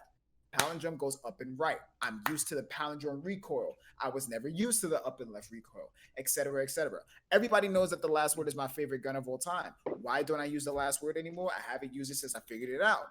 The last word puts you in a specific mentality and a specific muscle memory, to where if you use it too much, you start to lose the actual touch of how other hand cannons fire. So if you use the last word for a week straight and don't use any other weapon, the moment you pick up another hand cannon, you're going to be shit with it. Right? See that? It's situations like that. It's literally things and thought process like that that are so detailed in terms of hand cannons. It's hard to have those types of conversations when it comes down to, let's say, a pulse rifle, because you're either dealing with something that fires fast, like Claws of the Wolf, right? Or something that goddamn melts in a two burst, like the Cold Denial. It's usually damage and range with. You better mention Gnawing Hunger in that too, please. And the Gnawing Hunger, right? And Gnawing Hunger is just, but that's ARs. Gnawing Hunger is that's. Keep that out of here. I didn't mean to speak it. I'm sorry. That's a broken weapon. Yeah. Oh, Mr. Mountaintop. Okay. You know what I'm saying? Oh, you give me gas. Like, honestly, I don't know about anybody else, but I actually have MARU muted. I actually do. I'm actually reading his lips, like, for the essential. That's why he didn't hear the question the first time. Which is anytime he mentions my name and he says, you know, like, I see that, and then I'm just like, oh, okay, all right, and then I'll mute him for a second, and then I mute him back again. Listen, I'm working on a meme video. Tony's gonna love it. I'm gonna definitely tag him on it. Oh God, no! Y'all wild these days, man. I'll add a little bit to that, man. Like, versatility. Yeah. You know, what is the, like, hand cannons have the? I'm not saying this is the most difficult, like, gunplay game or anything like that. Like, people, whenever, you know, like, I hate it when I'm just like, yo, you know what I'm saying? Like, snipers are, like, way too easy. The ease of use is, like, way too easy. And it's just like, the game is too easy. This is, like, a really easy, bitch, I'm not, what? You know, like, we're talking about Destiny. We're talking about relative to the rest of the meta, relative to the rest of the sandbox. And so the same thing I'll say about hand cannons. Within the Destiny context, Hand cannons are the most versatile, like primary weapon. They are also the primary weapon that has the highest skill ceiling as well. And so what is the individual skill gap? In Destiny, we talked about it earlier. It's movement, right? And when you can pair your movement with a weapon that you can like do whatever you want, no matter what movement you make, that's a hand cannon. You can't just be jumping around like Trev, on a hunter with a pulse rifle or gnawing hunger and pick shots. You're just gonna get hit up, by somebody else. The point is, like you can use it in so many different scenarios. You can peek shoot, you can chip damage swap, you can, like just slide corners with it. Pairs well with any special weapon. It pairs well with any special weapon whatsoever, 100%, and so that's the reason why, it's the most beloved weapon in the franchise. That's the reason why, like Luna is 100% correct. Like we need to make sure we're always kind of taking care of them. And considering the usage rates on hand cannons for the most part, as long as they're not being out 600 RPM'd, are always going to be fairly high, because people love them. So let's pull up those 140s and give some variety. Because I love my Dire Promise. Don't get me wrong, love it. I'm getting tired of it. Yep. Yeah, I'm getting tired of it, man.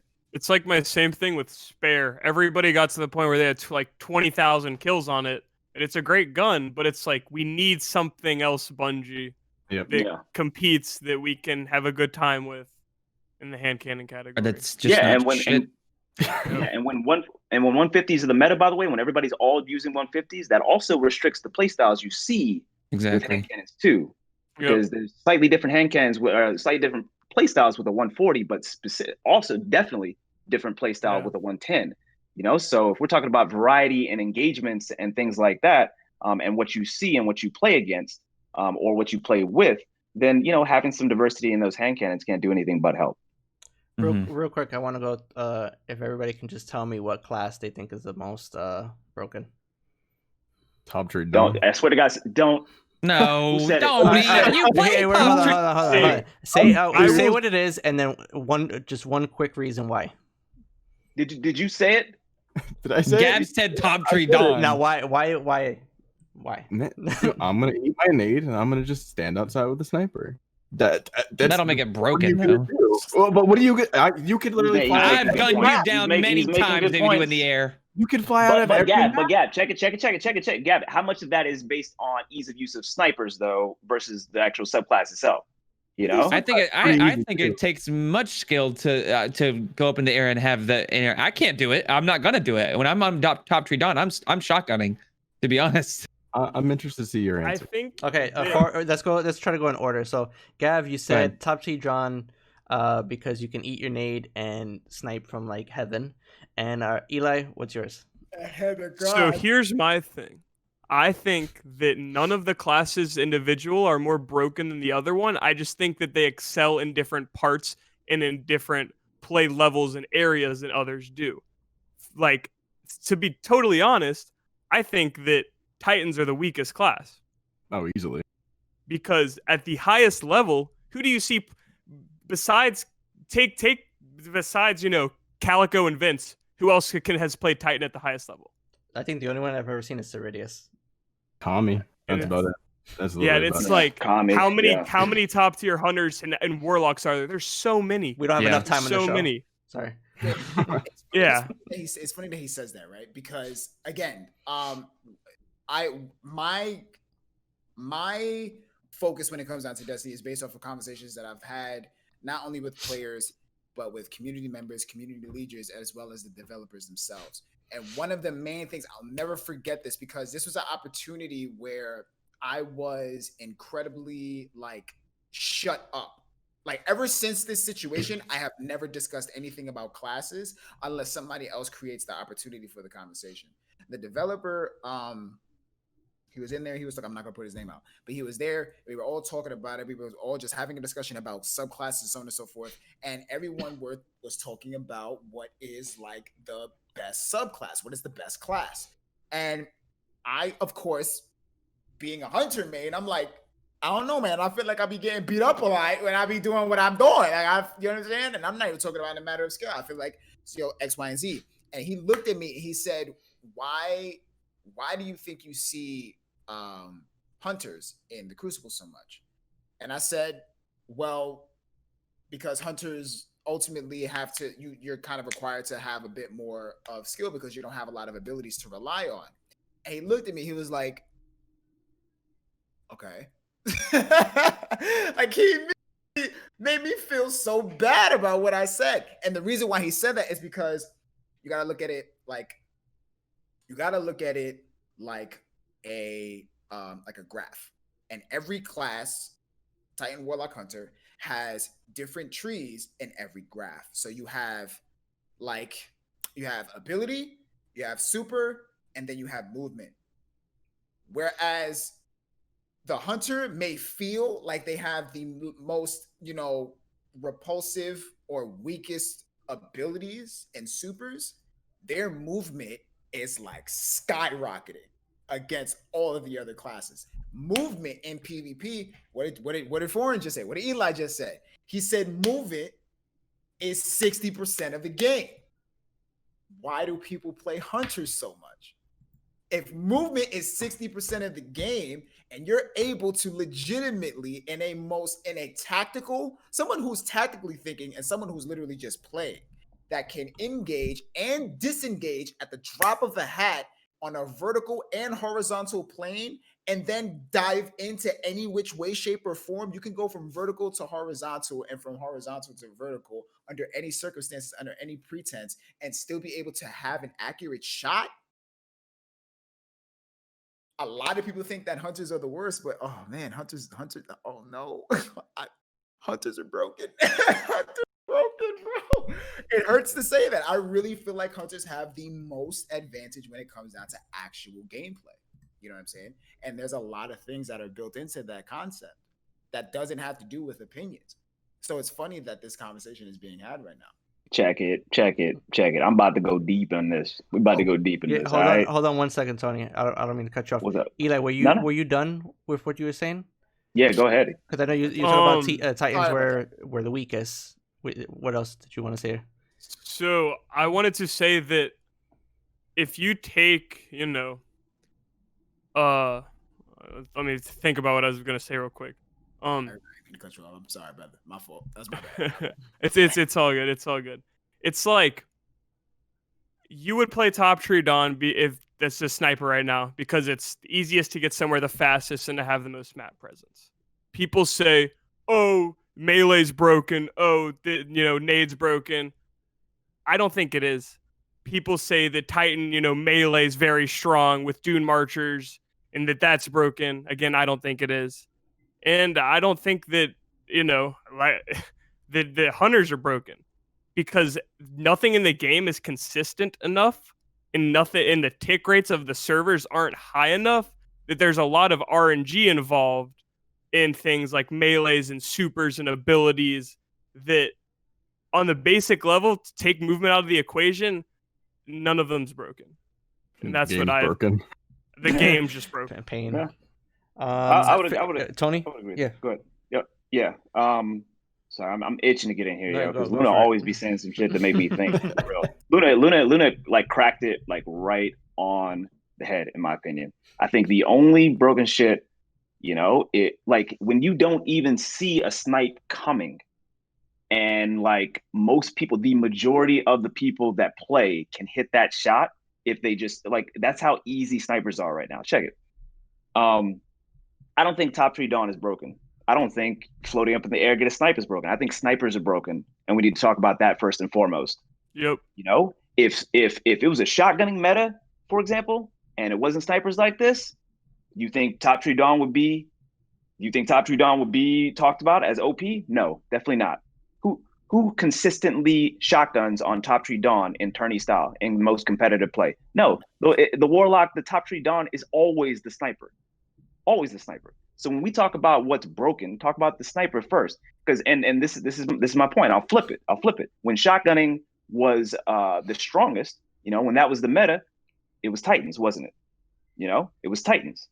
So we're not talking about the class anymore. We're talking about what's meta as far as the weapon and how that ends up playing into the strengths of a particular class. Now let's go to something that's truly broken. 7-second flawless spectral. That shit was broken. Why? Chaperone. You could have a shotgun, you could have a sniper. It doesn't matter. Shit was broken, period. You know? And so that's what I mean, you know, like you can isolate it at that point and say, okay, all right, well, that subclass, you know what I'm saying, was fucking OP. I don't think Dawn in all metas is not going to be OP. I think it's very strong. I certainly think it has the highest skill gap right now. Yes. And I certainly think that it is the best. It's objectively the best like PvP subclass. But really, let's put a little caveat on that. Let's put a little qualifier, sniping wise in particular, you know? Hunters, the same sort of thing. Hunters aren't better than Titans, aren't better than Warlocks. Like people think Hunters are broken. The people that think that Hunters are broken, we were talking about this, I think, on stream literally yesterday. What's the most popular class in the game? Hunters. That's what you're gonna feel. You feel like Hunters are OP because more people are playing it to some degree. So it plays into perception to a degree. Also, on top of that, Hunter mains are Hunter mains. You know, how many people do we know that don't switch off a Hunter in competitive? You know, that are just Hunter through and through. You know, I'm talking to you, Trev. Where you at? You know, Hunter through and through. Hunter by default has also had across Destiny the highest skill ceiling. Outside of Top Tree Dawn, Hunter as a class has had the highest skill. Like these are Hunter mains. They live, breathe Hunters since D1. Yep. Of course they're nice with it. You know, of course they're nice, but you feel like Hunters are OP because you got literally the nicest people in the game, the most experienced people in the game playing Hunter, shitting on you on your Titan while you're trying to W key. So no, Hunters aren't fucking like OP. Top Tree Dawn isn't OP. You know, it's OP kind of in this meta right now because of exactly what Luna said. It's not OP because of the fucking wrist rockets. It's rare that I doubt a fucking wrist rockets. You know, rare. I was talking about this on Twitter. I'm out of position, you know? Like, who sits behind it? Who gets weak and then fucking runs down a lane, you know? Like a straight lane in a straight line. Who gets weak and literally sits on a corner with a shotgun? That's bad positioning. Like, you can get killed by wrist rockets, but you can also get killed by fucking arc bolt, you know? So it's just like, let's think about like the actual subclass itself, what it brings to the table in a variety of different hands and with a variety of different weapons. Let's talk about broken at that point. It ain't fucking Top Tree Dawn. If I had to say, I think, you know, Eli said it right. Nothing's broken right now. Nothing. It's actually not bad whatsoever. When we talk about certain builds, when fucking Shintalian's dumbass comes into my goddamn sweat with that stupid fucking like dodgeball, you know, Ashen Wake. that Ashen Wake bullshit. That shit is broken.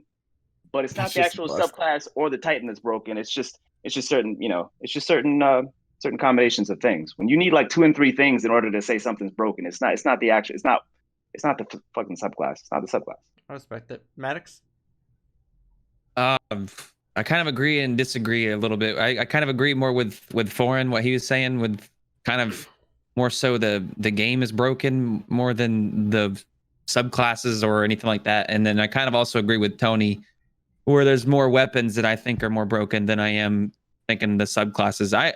I run Top Tree Dawn sometimes when I can. I'm not going to run anything else on Warlock other than Top Tree Dawn. So if I have to switch, I'll switch to Hunter for a scram or pickup or whatever. So to me, I think Top Tree Dawn is the strongest when it comes to a Warlock. And I'm not going to run anything else just because I'm not going to. I think Chaos Reach is stupid. Shout out Noise Tank. But no, I'm going to be on a Hunter, and I'm going to be either on Spectral or Arc because Gunslinger sucks. I think I would like to see more diversity. Like, you see the same stuff in every single scrim. You see a Top Tree Dawn, you see a Spectral or a Arc Strider shotgunning Hunter, or you see a Titan on his Chaos Missile bullshit as well too. It's just the same stuff. So I think I'd more so like to see other things get buffed where everything kind of has their strong suits and everything kind of, there's more variety in scrims, because there's a rule set that bans a lot of weapons. There's a rule set that bans using the same, subclasses and stuff like that. So I kind of agree and disagree at the same time. So, all right. So I have 2 questions. One is a personal one, just because I'm not really sure. So if anybody could just briefly explain it, and then I have a big question that a lot of people were DMing me. So real quickly, I understand the rule sets for scrims and pickups and tourneys and why it's implemented. Can somebody explain to me why you can only have one? Like you can't have more than, was it 2 hunters on a team, or you can't have 3 hunters? What's the specific reason for You that? can't have more than 2 of the same classes. Class, yeah. You can't have 3 warlocks. You can't have 3 titans. You can't have 3 hunters. You can't have. What's the You can thought have 2 process warlocks. behind that? I think it just so.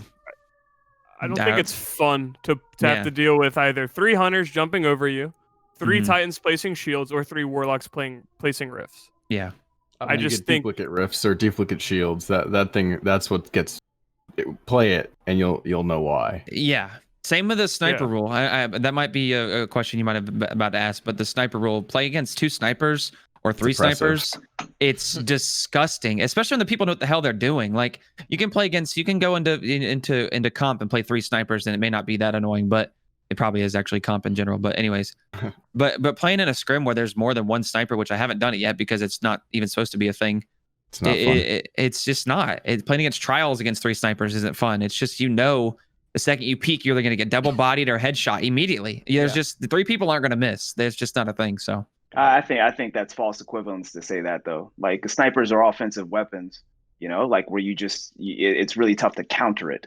That's the biggest reason why, like there's only 1 sniper. But when we talk about like 2, 3 barricades, like I've spoken about this, with some of the rule sets that I've been involved with. Like annoying is one thing. Annoying, get annoyed, figure it out. That's competitive. That's competitive. That's competitive. If like they got 3 titans, bet. All right, cool. All right, what subclasses are we hopping on? What status nades, area of effect nades are we using? You know what I'm saying? Like what type of builds do we need to have? All right, bet. You hop on this, I hop on this. Let's hop on that. Let's counter it. Instead of, I only play hunter. I'm going to stick with exactly hunter. I'm going to stick with exactly the nade that I want to use. Like figure it out. It's competitive. Same thing with the spawns. You play the fucking game, like figure it out.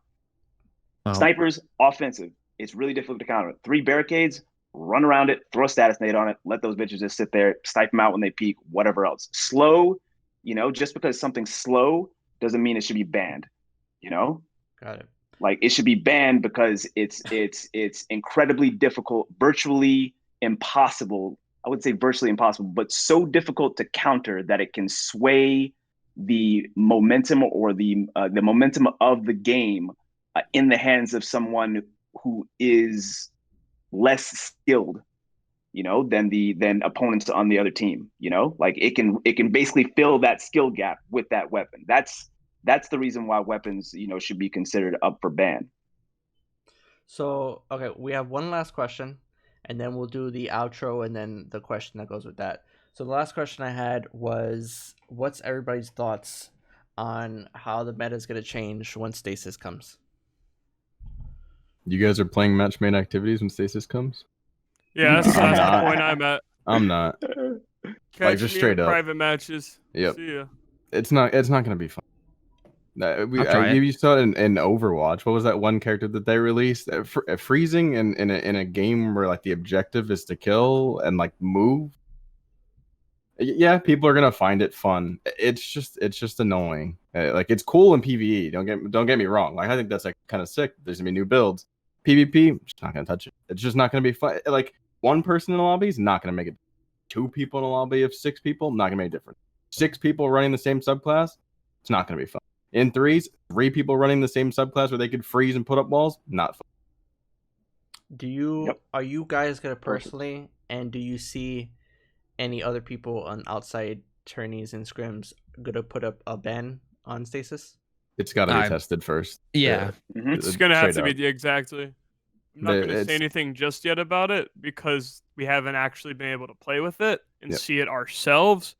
But I don't see how something that would hinder movement in gameplay that much just be allowed in top tourneys. It's gonna have an eye on it for sure. If it's not like, obviously we're all speculating, right? Because we're not playing with it. Right. If it's not super broken, I could see them allowing certain aspects of it as long as it's not like 50 meters away kind of a thing.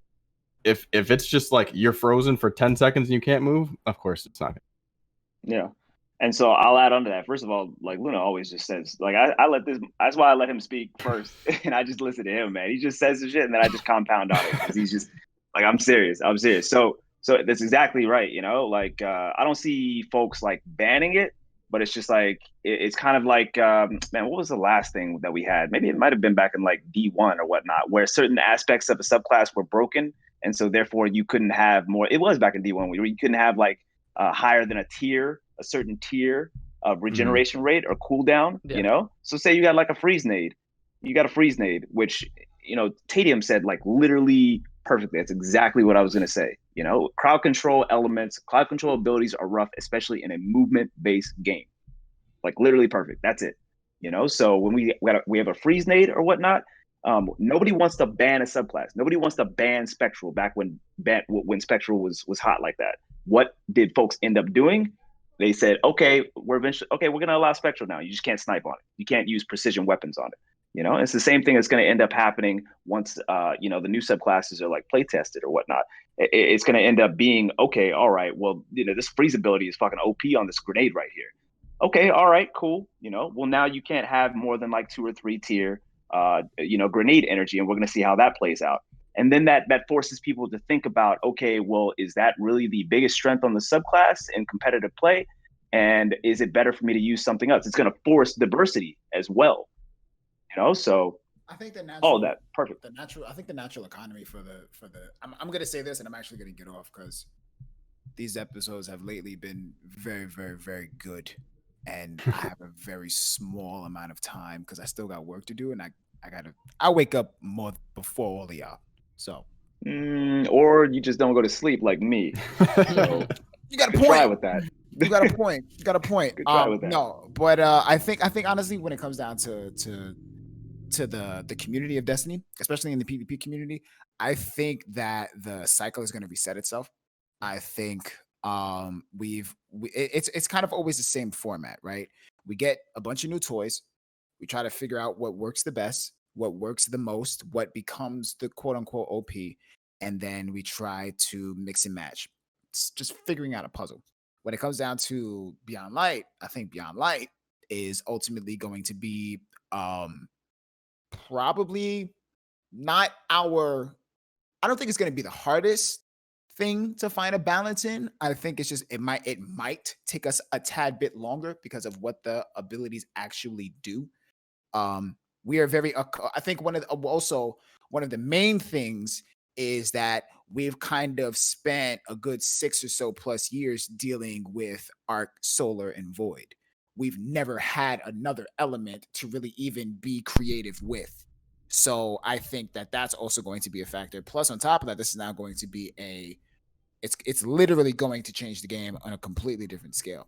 So we kind of got to think about it when we first started playing Destiny, when we first started trying out these subclasses and first started learning about these abilities and what goes well with what weapons and so on and so forth and et cetera, et cetera. But regardless of not, I'm excited to see what goofy shit I'm gonna do with it.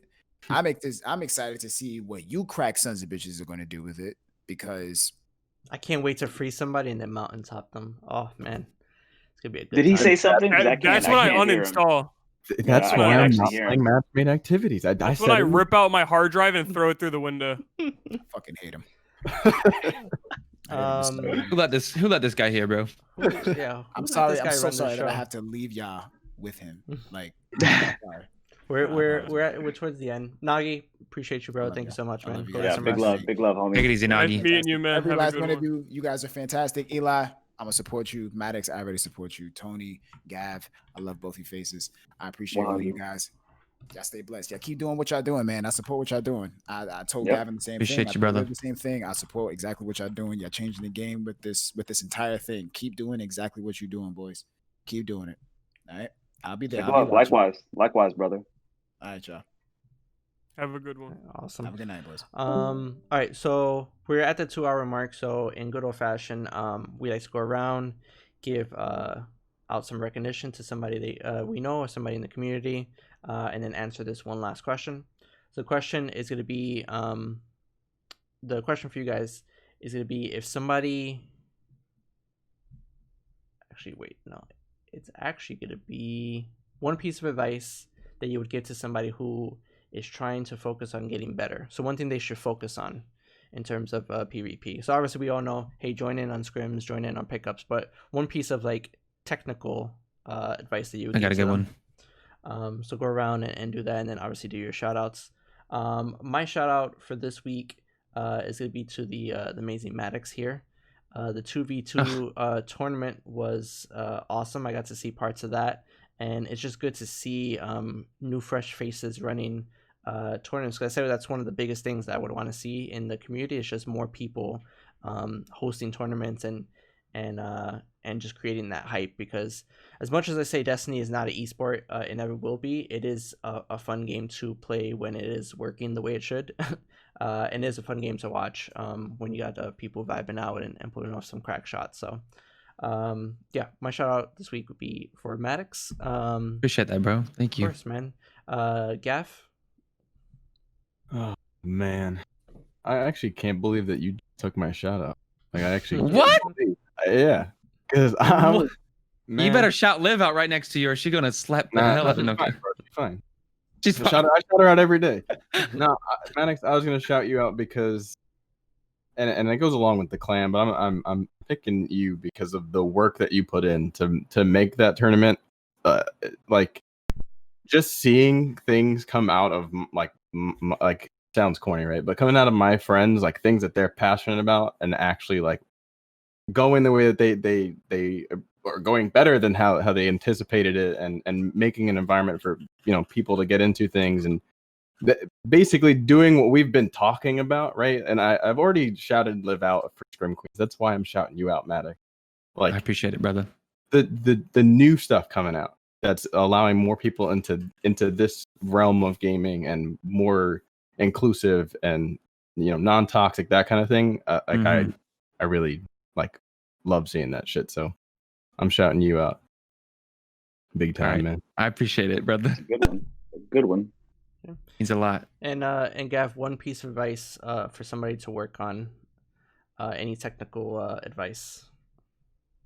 All right, it's one piece of advice, but it's like a 0.5.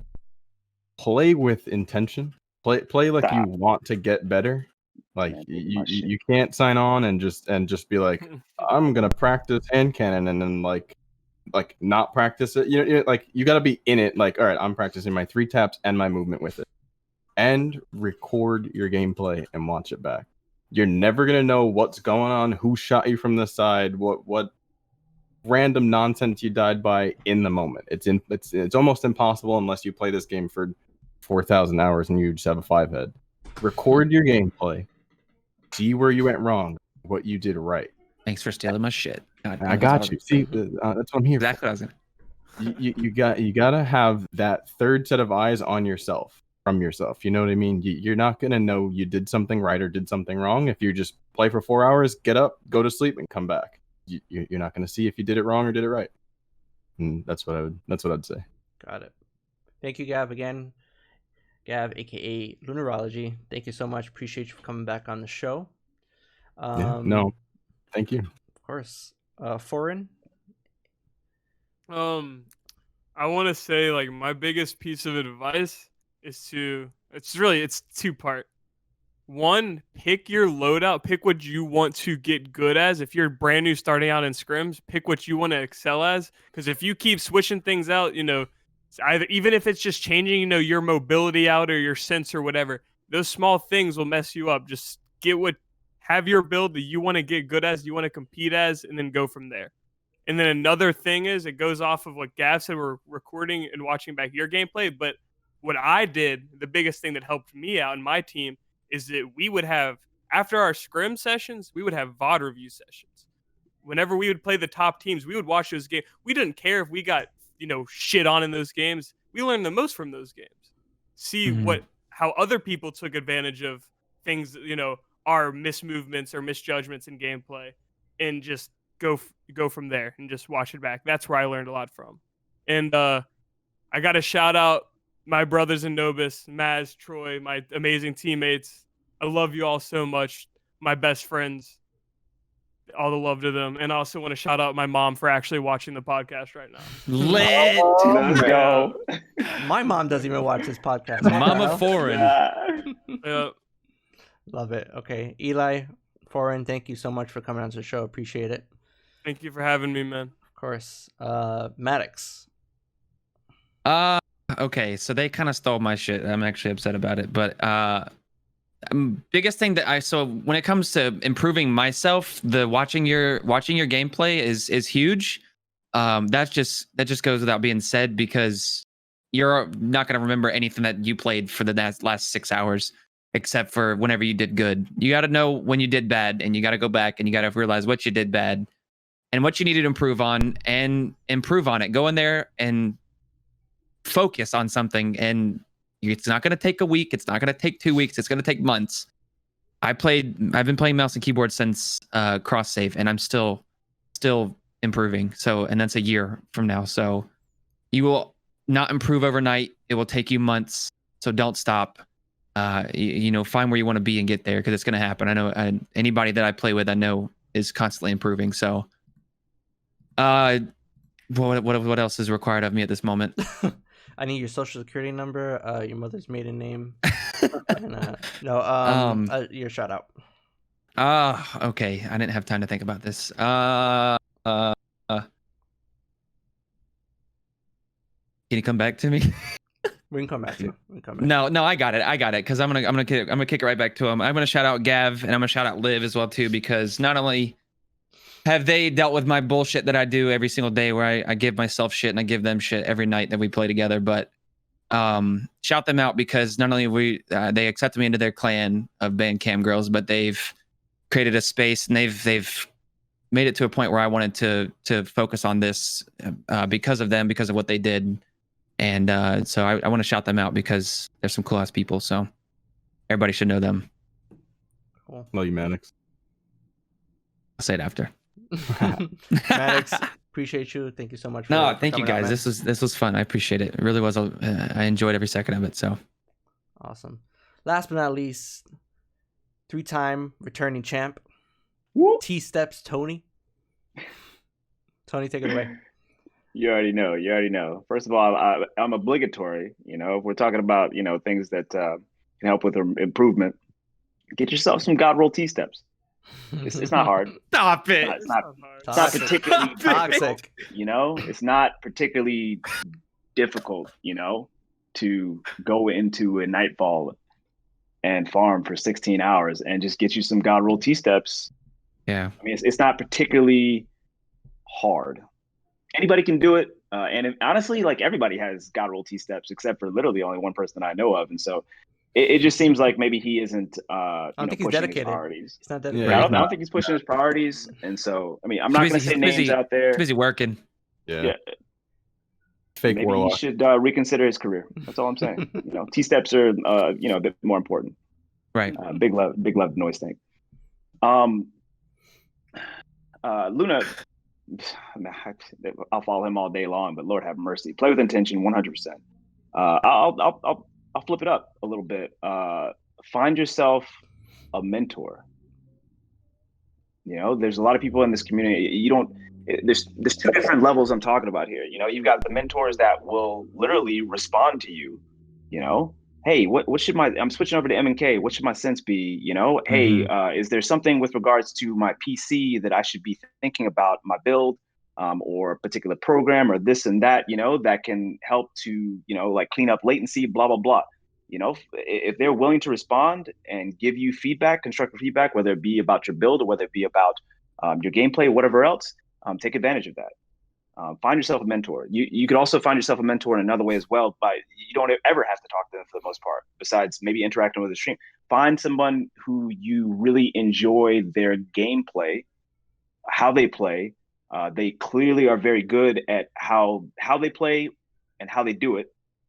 And then try to break down their style, emulate their fundamentals, and then make the style your own, So, like, I've talked about this before. I used to b-boy. I used to breakdance for like 10 years, like more than 10 years. And so I used to compete all up and down like the East Coast.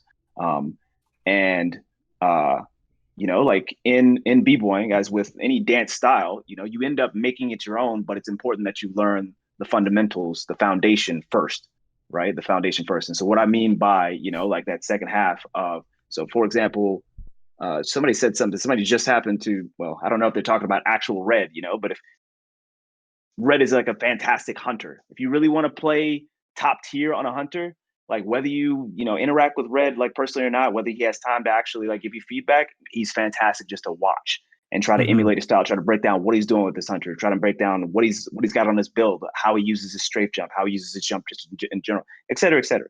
So find yourself a mentor, and that can really close the skill gap quickly with you, because on PC the skill gap is way larger than on console. And there's so many different elements to skill on PC. Finding yourself a mentor and getting some of those shortcuts, like for example with sense and things like that, can be really helpful with you getting a little bit better much more quickly. Man, what was I feel like there was no, I'm done with that. So yeah, find yourself a mentor. The second thing is like my shout out. I'll do 2 small shout outs and then I'll do my main shout outs. And the 2 small shout outs will take like 10 seconds. I talk about them all the time. Luna, Foxy. I don't need to say too much more than that because I gush on these people like every stream, anytime they come into the chat. So big love to those folks. I get a massive amount of love for them in the community and as friends. And I count myself lucky. The second was my clan. I always try to shout out my clan if I can. Phantom 7. We keep it really low key, but man, that's my ride or die support group.